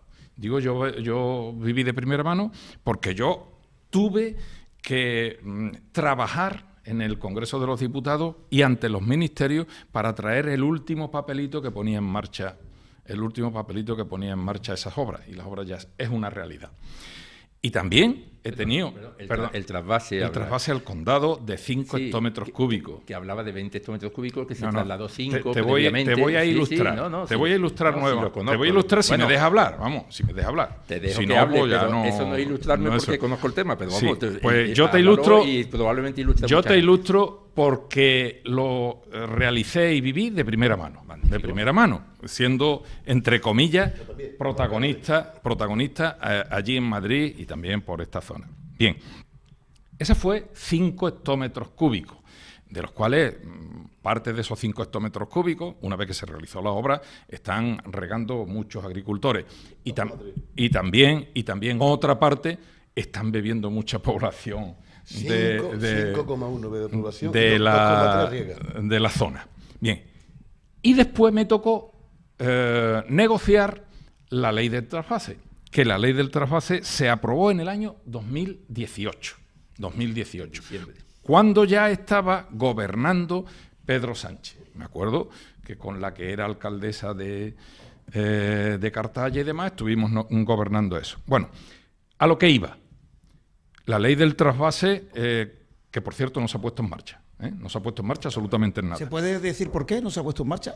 Porque no ha querido Pedro Sánchez, no ha querido los amigos de Pedro Sánchez, los que estaban en el gobierno con Pedro Sánchez. Hace no falta el túnel de San Silvestre y es imposible. Claro, y dentro de esa ley había una serie de actuaciones que eran necesarios realizar y estaban declaradas de interés general, como por ejemplo el túnel de San Silvestre, que era lo primero que habría que hacer. Bien, pero voy al trasvase de 5 hectómetros cúbicos, que lo hizo el Partido Popular. Y yo de eso tengo la satisfacción de saber algo. Y también te voy a hablar de la presa de Alcolea, que como bien has dicho, en el año 2017, gobernando el Partido Popular, se paralizó como consecuencia de la empresa. Cuando en aquella época había muchas empresas que se quedaban fuera de juego, que algunas quebraban, otras no sé qué, se quedó en marcha. ¿Y qué es lo que sucedió a continuación, después del año 2017? Que en el año 2018, moción de censura, paralizado todo. No era el Partido Popular el que ha venido, el Partido Socialista. Y te voy a hablar de otra cosa. Sí, perdóname, hombre. Déjame que yo termine, por favor. Déjame que yo termine. Y te voy a hablar de otra cosa. El AVE, Huelva-Sevilla. Hay que hacer el expediente, y quedaba solamente un trámite, que es la declaración de impacto ambiental. Y me acuerdo que vinimos a la inauguración de la estación de ferrocarril. Vinimos a la estación y vino el ministro Íñigo de la Serna. Y estaba Fátima Báñez, que también en aquella época era ministra. Y estábamos, pues, todos los que estábamos allí, entre ellos yo. Y palabras del ministro. Eso me parece que fue en marzo, abril o mayo aproximadamente. Ya hemos encargado que se haga el informe de impacto ambiental, que es lo único que queda para poner en marcha esto. A continuación, creo que fue a las 2 semanas, moción de censura. Se acabó. Pero déjame, hombre, que yo termine. ¿Qué gana tiene de siempre interrumpirme? ¿Qué gana tiene de interrumpirme? Yo después te doy la palabra a ti y yo no hablo, yo no te interrumpo. Que a continuación, moción de censura y se acabó ya la tramitación. Fíjate, se acabó la tramitación, que desde entonces hasta ahora pues no se ha hecho nada. Absolutamente nada. Y no será tampoco porque yo no he preguntado veces, oye, por escrito, como tú bien sabes que se hace a los gobiernos y demás. Oye, ¿qué pasa con esto? ¿Cuándo va a estar el impacto ambiental? ¿Cuándo no sé qué? Incluso hasta denunciamos que el tiempo cumplía y había que empezar todo de nuevo. ¿Cómo habrá que empezar de nuevo? Y aquí creo que lo dijimos en varias ocasiones. Habrá que empezar de Entonces, nuevo ¿qué todo. quiero decir con esto? ¿Qué quiero decir con esto? A tus palabras, contestarle a tus palabras. Que, claro, es que el Partido Socialista no ha hecho nada, pero el Partido Popular tampoco ha hecho nada, porque no sé qué. El Partido Popular sí ha hecho. El Partido Popular sí ha hecho. Y el Partido Popular, si hubiera estado gobernando hasta ahora, seguramente tú irías a Sevilla en AVE y yo iría a Madrid en AVE. Seguramente. Tú irías a Sevilla en AVE y yo iría a Madrid en AVE. Rafa, Y hoy tenemos la noticia de... No, hace una semana. Tenemos la noticia de que el gobierno del Partido Socialista, el gobierno de Pedro Sánchez, relega para que se pueda realizar el AVE a la provincia de Huelva a el año 2050. 2050. Yo seguramente ya no cogeré el AVE desde Huelva cuando llegue el 2050, si es que no se retrasa. Si es que no se retrasa. Seguramente yo no sé tú eres más joven. Tú eres más joven. No, pero y hay otra demás. opción. Pero ninguno de nosotros, Pero si ninguno de cae- nosotros sí, cogeremos pero- el AVE. pero si- es decir, es una vergüenza, y lo he dicho en los medios de comunicación, es una vergüenza que aquí en Huelva estemos votando al Partido Socialista, o se esté votando, porque yo no lo he votado, se esté votando al Partido Socialista una y otra vez de manera mayoritaria, y le haga estas cosas, se la hagan a la provincia de Huelva. Es para que toda Huelva se ponga en pie y toda Huelva diga, se acabó. Se acabó. Esa es la realidad. Bueno, ya lo ha dicho. Porque si hay alguien, algún partido que ha hecho por Huelva y ha invertido en Huelva, el Partido Popular. Y pongo otro ejemplo y termino ya. Presa del Andévalo. La hizo la ministra del Partido Popular. Y ahí está. Luego vino el Partido Socialista a ver si había que hacer los ramales y los ramales no se han hecho. Es decir, acumulando agua y no había aprovechamiento de ese agua. Ahora se va a hacer los ramales y ahora se va a aprovechar ese agua. Y ahora va a haber posibilidad de que muchísimas personas, muchísimos agricultores se puedan aprovechar de eso. Hombre, no te puedo consentir que diga el Partido Popular no ha hecho nada. Yo aquí no vengo a hacer cuestiones políticas. Tú eres la que... cuestiones partidistas. Tú eres la que lo has puesto en marcha. Por lo tanto, si hay alguien que no ha cumplido con Huelva, ha sido el PSOE. Y los que han cumplido con Huelva hasta ahora ha sido el Partido Popular, porque somos los dos únicos que hemos estado gobernando. Rafa, por alusiones. Sí, hombre, quiero decir, no voy a ser yo quien defienda al PSOE, quiero decir que creo que eso lo tenemos claro. Efectivamente, el PSOE ha sido el que más tiempo ha estado, tanto en el gobierno central como en el gobierno autonómico, y ha podido hacer todas las obras que eran necesarias para Huelva, y no lo ha hecho. Pero Carmelo, si tú te sientes satisfecho con lo que ha hecho el PP, es que Huelva es la provincia, estamos aislados por todos lados. O sea, vale que la carretera costera con Cádiz, pues se cargaría el coto probablemente, tal, pero tenemos el trazado norte, que además era promesa electoral vuestra en 2018. Fue promesa electoral vuestra, la carretera con Cádiz. Que, en palabras de Juanma Moreno, la primera legislatura que gobernemos en Andalucía, Huelva tendrá la carretera con Cádiz. No la tenemos.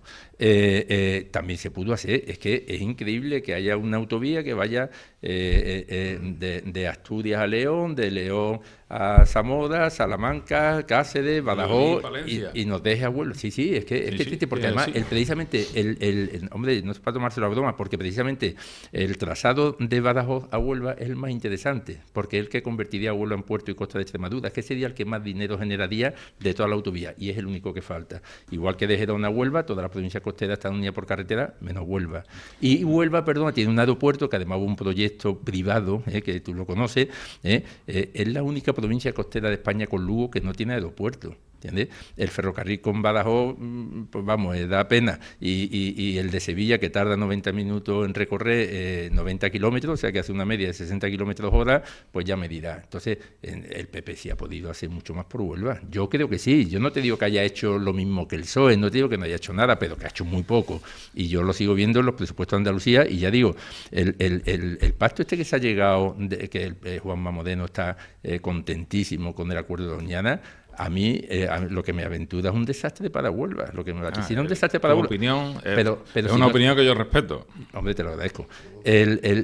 No está metida, volvemos a lo mismo, ni el ferrocarril con Sevilla, ni con Extremadura, ni está metido el desdoble de la carretera de Extremadura, ni está metida la presa de Alcolea. Si eso no se ha metido en este acuerdo para potenciar Huelva, eso no se va a hacer de aquí al 50, pero ese acuerdo lo han firmado los dos, lo ha firmado el PSOE y lo ha firmado el PP. Entonces, yo no dudo de la buena voluntad que tenéis los del PP de Huelva, porque creo realmente que Álvaro Burgo, por ejemplo, es una persona que está muy implicada en el tema, pero es que una cosa es lo que hagan los diputados de Huelva, como todo lo que ha ocurrido con la proposición de ley.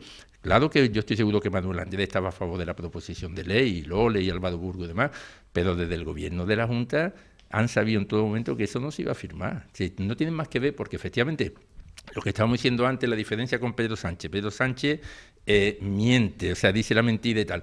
Pero aquí precisamente porque Juanma Moreno no es capaz de decir lo contrario de lo que va a ser, pero de alguna manera sí lo dice. Cuando salió la proposición de ley, Juanma Moreno hizo declaraciones en el sentido de que, a la prensa, que era una iniciativa de los grupos parlamentarios, que no era del gobierno de la Junta, que daría lugar a un debate que se prolongaría durante más de un año, cuando a la legislatura le quedaba muy poco tiempo y todo el mundo sabía que no iba a dar lugar. En el discurso de investidura, porque sí, por supuesto que Moreno Bonilla se benefició después en las elecciones, fue al condado, recogió votos, se quitó la diputación efectivamente a los socialistas, pero en el discurso de investidura él habló que Andalucía tendría la ley del flamenco, habló de retomar la ley de economía circular que volvería al Parlamento en septiembre, habló de impulsar la lista y cuando llegó a hablar de Doñana no habló de la proposición de ley de Doñana. Y las declaraciones que estaba haciendo el consejero Fernández Pacheco eran todas en el sentido que no, que en Doñana lo que había que buscar era un consenso a nivel nacional, o sea que no tenían pensamiento de hacerla. Después vienen las siguientes elecciones y la vuelven a sacar. Yo creo que también con la presión loable de los políticos del PP de Huelva, pero yo creo que la cúpula, digamos, la saca porque le interesa realmente. Y cuando ya parecía que no tenía escapatoria, porque yo sí he estado en gente de mi partido que decía, pero si no lo van a hacer, y digo, pero si no, ¿cómo no lo van a hacer? Si no tienen más remedio que hacerla, ¿cómo se van a salir de esto? Coño, pues se fue alargando, pegándole pata para adelante y en el último momento se salió. Entonces, y por cierto, yo he visto más contento por el acuerdo a Moreno Bonilla y a la gente del PP de la parte alta, digamos, al consejero, que a los propios agricultores. Porque al fin y al cabo los agricultores, como también ha dicho algún compañero tuyo de aquí de Huelva, incluso aquí mismo, los agricultores prácticamente no tenían otra opción, porque a ti te dan a elegir, oye, coge la ayuda esta de 100.000 euros, Manolo conoce el tema, o coge la ayuda de 100.000 euros, o esto lo va a llevar el PSOE al Constitucional. Y si lo lleva al Constitucional te va a quedar sin regar y sin la ayuda. O sea que han hecho lo que han podido. Yo creo que para la Corona Norte es un desastre, porque la ayuda son 100.000 euros por hectárea, 100.000 euros por hectárea, estamos hablando que 100.000 euros es lo que factura una hectárea al año. Y eso va a ser para 30 años, lo que va a recibir el agricultor. El agricultor le va a servir, bueno, pues puede salir, va a salvar los muebles, pero una hectárea que factura 3 millones de euros en 30 años, lo que va a recibir va a ser 100.000 euros solamente. Eso la Corona lo va a pagar caro. Y para eso está el plan pero este plan no va a suplir eso. Y puede ocurrir lo mismo que habló aquí Luis Faraco cuando pasó con los, ¿cómo se llama? Los Mimbrales, me parece que era una finca de... La finca de Mimbrales. Pues que dejó sin trabajar a más de 3.000 personas. Entonces, estamos hablando de la España vaciada y lo que estamos haciendo es vaciar más todavía estos pueblos. Y estamos hablando de una zona que, como tú sabes, Huelva, de alguna manera, la economía de Huelva está muy marcada por el Cotodoñana. Tú no tienes más que comparar los 50 kilómetros occidentales de la provincia, hablo en plan turístico, de las urbanizaciones que hay, y con los 50 kilómetros de Doñana, que solamente está Matalascañas, ¿entiendes? Y allí no puede haber industria, ¿entiendes? Entonces, como hay en tu pueblo, por ejemplo, y hombre, que yo creo que da una calidad de vida a la que no pueden aspirar los pueblos de la Corona Norte. Entonces, yo creo que es un plan que yo creo que ha sido muy poco ambicioso por parte de los políticos del PP, en mi opinión. Oye, si estoy equivocado, pues que diga. Es una opinión tuya, hay quien opina distinto, hay agricultores que opinan distinto a lo que tú estás opinando, etcétera, etcétera, ¿no? Pero Manuel, ¿no ha habido al final un consenso en los agricultores? Al principio, cuando vinieron aquí diciendo que estaban súper contentos, sí. ¿Están todos contentos? Bueno, algunos, muchos, pocos, bueno, ¿en qué porcentaje? Vamos a ver, es que no se preveía parte de las consecuencias, eso es lo primero. Lo segundo, se aprobó de manera rápida, entonces hay gente que está criticando ya que se aprobara los agricultores se citó a una asamblea el viernes y se aprobó el domingo. Entonces, que no se han evaluado las consecuencias y sobre todo el agricultor lo que no concibe es que hayamos firmado un plan sin saber cómo se va a aplicar. Entonces, yo ya he escuchado muchas críticas, prácticamente no he escuchado a nadie que esté absolutamente de acuerdo. Lo que pasa que es lo que acaba de decir Rafael, lo que yo manifesté aquí aquel día, que no nos queda otra salida, es que no hay otra salida. Pero cuidado, que yo voy a llamar. Acuérdate la fase que se atribuye a Brecht, que no es de Brecht. Primero vinieron por los comunistas, no dije nada porque no era comunista. Después vinieron por los socialistas. Martín ni Moller. Exactamente, no es de Brecht, exacto. Bueno, pues ya los ecologistas están criticando el agua. Es decir, han conseguido ya eliminar la corona norte, ahora están diciendo que ¿por qué trasvase? Que porque hay que trasvasar. Lo siguiente que va a hacer es a seguir criticando la industria agroalimentaria, porque el problema de fondo no es en la siembra siquiera, sino probablemente si Palos pierde 500 hectáreas, Lucena pierde 500 hectáreas y Moguer, que Palos no las va a perder, por cierto, pero vamos, si las perdiera, le siguen quedando 1000 hectáreas que Palos va a seguir viviendo en condiciones. Es decir, que se puede seguir cultivando. El problema es el ataque constante y reiterativo a la industria agroalimentaria, que está haciendo, lo que yo decía, que son 2,5 millones. Hay que ser consciente que cada vez que se ataca a la industria son 2,5 millones de euros por día. O sea, que estos señores dicen que en Huelva estamos regando con aguas fecales y empiezan a cancelarse ventas, que cuando se hacen las cifras son 2,5 millones. Eso no lo digo yo. Hace daño. Exactamente, Eso lo dice brutal. Huelva. Pero fijaros lo que son los grupos ecologistas. Yo te decía, ¿te puedo aportar una noticia? A ver. A ver. Qué curioso que el puente sobre la S40 entre Dos Hermanas y Coria, que va sin Pilares sobre el Río, ha sido aprobado el impacto ambiental, sin ningún tipo de alegación de los grupos conservacionistas. Ni SEO Birlay, ni ADENA, o sea, ¿en base a qué? Bueno, pero Es que hay más, Manolo. pero mi pregunta es que aquí hay andaluces de primera y andaluces de segunda, porque parece que hay andaluces de primera y andaluces de segunda, ¿eh? Bueno, pero ¿por qué no se han quejado, por ejemplo, que a mí me parece muy bien que no se quejen, se va a poner mayor clúster de hidrógeno verde, como ahí Carmelo sabrá mejor que nadie, aquí... Lo que la gente, tú lo sabes, ¿no? La gente no lo cree, ¿eh?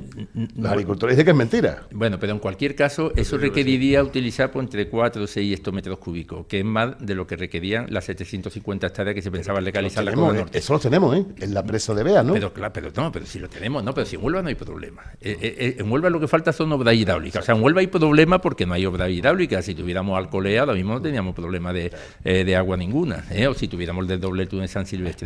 4 hectómetros cúbicos salen de la estación depuradora de aguas residuales de Huelva si hace falta. Quiero decir que tenemos, afortunadamente aquí eso no es problema. Pero a lo que me refiero es por qué se quejan de los 4 hectómetros cúbicos que hacían falta para la Corona Norte y nadie ha dicho nada del clúster de hidrógeno verde, que va a consumir lo mismo y que probablemente se coja también del Chanza al final, Pues la industria de aquí coge el agua del Chanza. Entonces, claro, hay cosas que cuesta trabajo explicar. Bueno, al final lo que te das cuenta es que todo está dirigido, que hay una serie de intereses, porque el propio PSOE y el gobierno central apoya la implantación del clúster de hidrógeno verde en Huelva. ¿Tú eres capaz de decirme qué interés hay detrás de esto? Porque no es normal. O sea, pues estos que señores, pues que los grupos ecologistas están dirigidos. Que Carmelo Romero arregla la playa, o sea, Carmelo se mete un poquito en la playa y estos señores se oponen a todo lo que haga Carmelo Romero. Y creo que Moguer ha sido el que ha puesto las rampas y han denunciado las rampas, ¿no? Han puesto una rampa de acceso minusválido y han denunciado las rampas. Hasta donde yo sé. O sea, estos señores se oponen a todo. Y ahora, de buenas a primeras, no presentan ni una sola alegación a esto. Yo lo veo muy interesado y lo veo... Que no la presente, que no tengamos que pasar por Sevilla para ir a Cádiz. Bueno, nos marchamos. Carmelo, sobre el hidrógeno verde, lo que comentaba Rafael, interesante, ¿no? Para la zona muy interesante de Huelva. Para toda la provincia de Huelva y también, lógicamente, para Andalucía. La provincia de Huelva se va a convertir en una gran potencia en cuanto al hidrógeno verde se refiere, que es, en definitiva, el futuro de la energía, ¿no? En un futuro corto, medio plazo. Y vamos a hacer una gran potencia no solamente en España, una de las principales en Europa. Y ya es una realidad. Una realidad no porque se esté produciendo, porque sí se produce mucho hidrógeno en Palos de la Frontera. Se está experimentando lo mismo. Sí, sino que ya está el proyecto en el Ayuntamiento de Palos. Ya está el proyecto, estamos examinando el primero de los proyectos. Estamos examinando ese proyecto y demás, y creo que en el primer trimestre del año 2024 se le va a otorgar esa licencia y van a empezar las obras. Es ampliación de CEPSA, digamos, en terreno municipal de Palos de la Frontera. En término municipal de Palos de la Frontera, y es un acuerdo que hay entre CEPSA y otras empresas que lo van a poner en marcha. Estamos hablando, en total, de más de 3.000 millones de euros de inversión. Y este primer proyecto, porque ya lo tenemos encima de la mesa, son de 600 millones de euros. En cuanto a puestos de trabajo cuando esté en pleno funcionamiento, ¿te han comentado algo en CEPSA? No han comentado, pero sí es verdad que va a haber posibilidad en cuanto a la construcción, muchos puestos de trabajo, y también después cuando esté en funcionamiento. Y para eso pues es necesario estar preparado. Cuando esté en funcionamiento, es que además la ventaja que tiene es que puede atraer mucha industria que quiera trabajar con hidrógeno verde, con lo cual hay quien da cifras hasta de 20.000 puestos de trabajo. Ya hay varias industrias que, a la vista de que va a haber hidrógeno verde y va a estar funcionando, ya está tomando posiciones para implantarse en la zona. El hidrógeno verde, Paco, creo que es interesante para Carmelo, seguro que lo sabe, me refiero a los espectadores. Tiene un inconveniente en Huelva, no es el agua hay de sobra. El problema es que tiene que obtenerse con energía renovable, o sea, tiene que hacerse con energía renovable. Entonces, por el alto consumo, por el alto consumo. Claro, eso va a requerir que se vaya, yo qué sé, cientos de hectáreas con placas fotovoltaicas en los alrededores de Huelva. Entonces hoy día se habla del hidrógeno rosa, que es el que van a utilizar seguramente en Francia, que es el que se obtiene con energía de las centrales nucleares. En Francia hay 58 centrales nucleares y se están haciendo 6 más. Y entonces aquí queremos obtener toda la energía de la renovable, de la fotovoltaica y la eólica. Y eso va a generar un problema medioambiental, que también es curioso que los ecologistas tampoco han dicho absolutamente nada de eso. Por eso digo que aquí está todo por sectores, está muy controlado, muy controlado todo. Estamos fuera de tiempo. Paco, ¿alguna cosita más que quieras añadir? No, escuchando esto, el problema de energía es crucial. Y resulta que hoy las renovables no pueden atender a todas las necesidades que tenemos, porque la energía tiene que ser abundante, barata y acumulable. Por ejemplo, son 3 características que deben tener, ¿no? Y para este tipo de cosas, claro, es que tampoco se puede llenar el campo de placas así por las buenas, ¿no? Y además es un problema muy difícil de resolver, porque hay distintas cosas que hoy día sí o sí hacen falta combustibles fósiles, que es el tema del acero, el tema de plásticos, porque no queda más remedio para ciertos usos, no queda más remedio, el tema del amoníaco, por ejemplo, para los fertilizantes, etcétera, etcétera, ¿no? El tema del cemento, eso, y por supuesto viene muy bien que aquí tengamos eso, pero también es verdad el tema, es que sería ya otro debate, el tema de la energía nuclear, que será puesto el veto absolutamente en España y a lo mejor habrá que repensar un poco la situación en la que está. Alemania incluso ha recurrido al tema del carbón. Mientras que el socialcomunismo gobierne en España, olvidémonos de las nucleares. Pero no serán... en cuenta, tú has dado el dato de que en Francia hay 50 centrales nucleares y que están construyendo 6, las mismas que estamos intentando destruir nosotros, que tenemos nada más que 6 y están intentando cerrar y desmantelar. Bueno, Manuel, ¿alguna cosa más que quieras añadir? No, simplemente eso, que hay mucha expectación con la Coronel Ortega, mucha polémica, y que cuanto antes se zanje mucho mejor. Carmelo, gracias por haber venido. ¿Tenéis movimiento en el Senado? Ya después de Reyes, supongo, ¿no? Sí, ya después de Reyes vamos a tener, pero no porque haya pleno. Pues no va a haber pleno. Estamos en el periodo de inhabilitación del Senado. Sí va a haber pleno, creo que el día 12, no estoy seguro, ¿no? Del Congreso, porque hay obras en el Congreso y se van a ir a reunirse al Senado. Ajá, muy bien. Pero nosotros hasta febrero. Febrero ya comienza. El periodo de sesiones febrero-junio, ¿no? Febrero-junio, un periodo de sesiones, y después de septiembre-diciembre. Bueno, Rafa, ¿qué perspectiva tenéis en Galicia ya para terminar? Las elecciones gallegas en febrero. No recuerdo el día ahora mismo.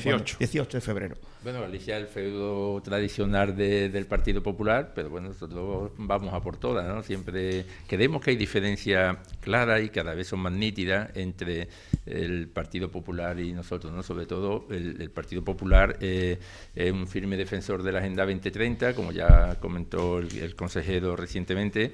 La Agenda 2030, hombre, sobre el papel es estupenda, uno lee la Agenda 2030 y nadie puede estar en contra, porque todo es maravilloso, pero claro, si eso implica que el sector primario hay que pasarlo a otros países, yo creo que hay a mucha gente que no le interesa. Y yo creo que las elecciones, para nosotros, las más interesantes, por lo menos para los de Vox que estamos aquí en Andalucía, son las europeas. Creemos que pueden ser fundamental y que esperemos que haya un antes y un después y que deje clara cuáles son las diferencias en este campo, tanto por parte de ellos como de nosotros. O sea, que sí, todos aportaremos nuestros datos y veremos quién está a favor, quién está en contra de la Agenda 2030 y hasta qué punto está dispuesto a defenderla o a permitir que el sector primario salga perjudicado, porque realmente estamos viendo que todas las medidas que vienen de Europa, tanto de la pesca como del campo, son perjudiciales para los agricultores, para los pescadores de Andalucía. Y Manuel, ¿tú has visto las encuestas de Galicia? Yo sigo confiando en las encuestas, aunque no me creo que las encuestas anteriores se hayan equivocado las empresas que hacen encuestas serias y que nunca se equivocaban. Qué casualidad que en julio se equivocaron todas. Eso que alguien me lo explique. No se han equivocado, es que hubo cambio los 2 últimos días y es lo que hay que estar muy atentos, sobre todo a los shares esos 2 últimos días. Las encuestas en Galicia dan un claro vencedor en el Partido Popular, un Partido Socialista que no remonta, un Vox, creo que es uno ninguno. Y ¿por dónde te sale? ¿Por qué provincia saldría? Creo que era por A Coruña. A Coruña. El tema de ese candidato que es el alcalde, sí, que se va a presentar, ¿cómo puede afectar? No, afectará a su provincia, ¿no? Bueno, vamos a ver que es la única provincia que ganaba el Partido Socialista y aún así no la gana. Las 4 provincias gallegas las gana el Partido Popular, es lo que yo he visto. Y esto, Podemos aquí afuera, el BNG creo que se le dan 12 escaños, el BNG, y Sumar se queda afuera, es decir, claramente. Es decir, que hay pocas sorpresas. Creo que son mucho más interesantes las europeas y creo que son mucho más interesantes las elecciones vascas y las catalanas, las que vienen. Porque en las catalanas hay 2 opciones claras. Partido Socialista con Bildu, Partido Socialista con PNV. Ya está, no hay más opciones. ¿A quién le da la presidencia del País Vasco? Y el que se queda fuera, a ver que le pida al otro a nivel nacional. Que se quede fuera, que si se queda fuera el PNV, ¿qué va a pedir? Si le queda fuera Bildu, qué mercado persa, qué vergüenza. Lo que estamos padeciendo. Yo también, yo quiero decir una cosa, yo no veo... ¿Y qué nos van a quitar? Porque exacto, seguro que es lo que pidan, pero es para quitarnos nosotros. ¿Sabéis lo que no veo? Hay varios analistas que dan la posibilidad de gobierno del Partido Socialista en Cataluña, con apoyo de Esquerra. Yo eso no lo veo, no me lo creo. Claro. No es que no me lo creo. O sea, si esa opción se produce, creo que van a surgir otras opciones que van a impedir que eso se produzca. Porque Junts va a seguir maniobrando contra el Estado, hay que dejarlo claro, que a eso nos referíamos antes. Junts va a seguir maniobrando contra el Estado y el Estado tendrá que defenderse, pienso yo. Bueno, lo contaremos todo aquí. Javi, vamos a terminar el programa y colocamos nuevamente el vídeo de lo que decía la ahora ministra, que antes fue candidata por el PSOE a la presidencia del ayuntamiento, a gobernar el ayuntamiento de Pamplona, que dijo que no daría la alcaldía a Bildu y nada. 2 meses, 3 meses después dijo que sí, que le va a dar la alcaldía a Bildu y explica las razones por qué no le daba la alcaldía al señor de Bildu, que hoy es el alcalde de Pamplona. Con esto terminamos el martes a partir de las 8 más. Acabamos de ver que son incapaces de dialogar, de llegar a acuerdos y tienen un modelo excluyente. No son capaces de gobernar para todos ni reconocer la pluralidad de esta ciudad. De hecho, ha sido una constante a la escucha activa que hemos practicado a lo largo de la campaña, los diferentes colectivos, por esa falta de diálogo Pero también he dicho, y de manera reiterada, que los socialistas no vamos a hacer alcalde a Joseba Asirón de Euskal Herria Bildu. Pero también he dicho, y de manera reiterada, que los socialistas no vamos a hacer alcalde a Joseba Asirón de Euskal Herria Bildu. Pero también he dicho, y de manera reiterada, que los socialistas no vamos a hacer alcalde a Joseba Asirón de Euskal Herria Bildu. ¿Por qué? Porque practicó la imposición en varias cuestiones cuando fue alcalde. Practicó la imposición del euskera en las escuelas infantiles o en la plantilla orgánica del ayuntamiento. También practicó la imposición ondeando la Icurriña en el balcón consistorial el 6 de julio, una bandera que no representa a la Comunidad Foral de Navarra. Pretendió imponer el cambio de modelo lingüístico en 5 escuelas infantiles de la ciudad, cuestión que anularon los tribunales, así como también fueron anuladas diferentes sentencias en diferentes órganos jurisdiccionales, 91 plazas de educadoras en escuelas infantiles o plazas de técnicos de igualdad y de juventud, que convocó, vulnerando, según los tribunales, determinados procedimientos administrativos. No voy a hacer alcalde al señor Asirón porque no ha sido un alcalde capaz de transformar la diversidad en convivencia.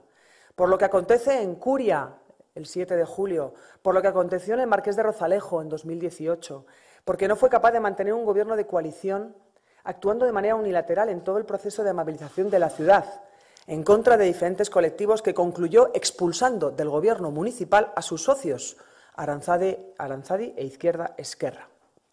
Pero además, porque no puede ser que el proyecto estrella de un alcalde de Pamplona sea únicamente deshacer lo que ha hecho el anterior, como vimos en la calle Catalina de Fort. Pero también he dicho, y de manera reiterada, que los socialistas no vamos a hacer alcalde a Joseba Asirón de Euskal Herria Bildu.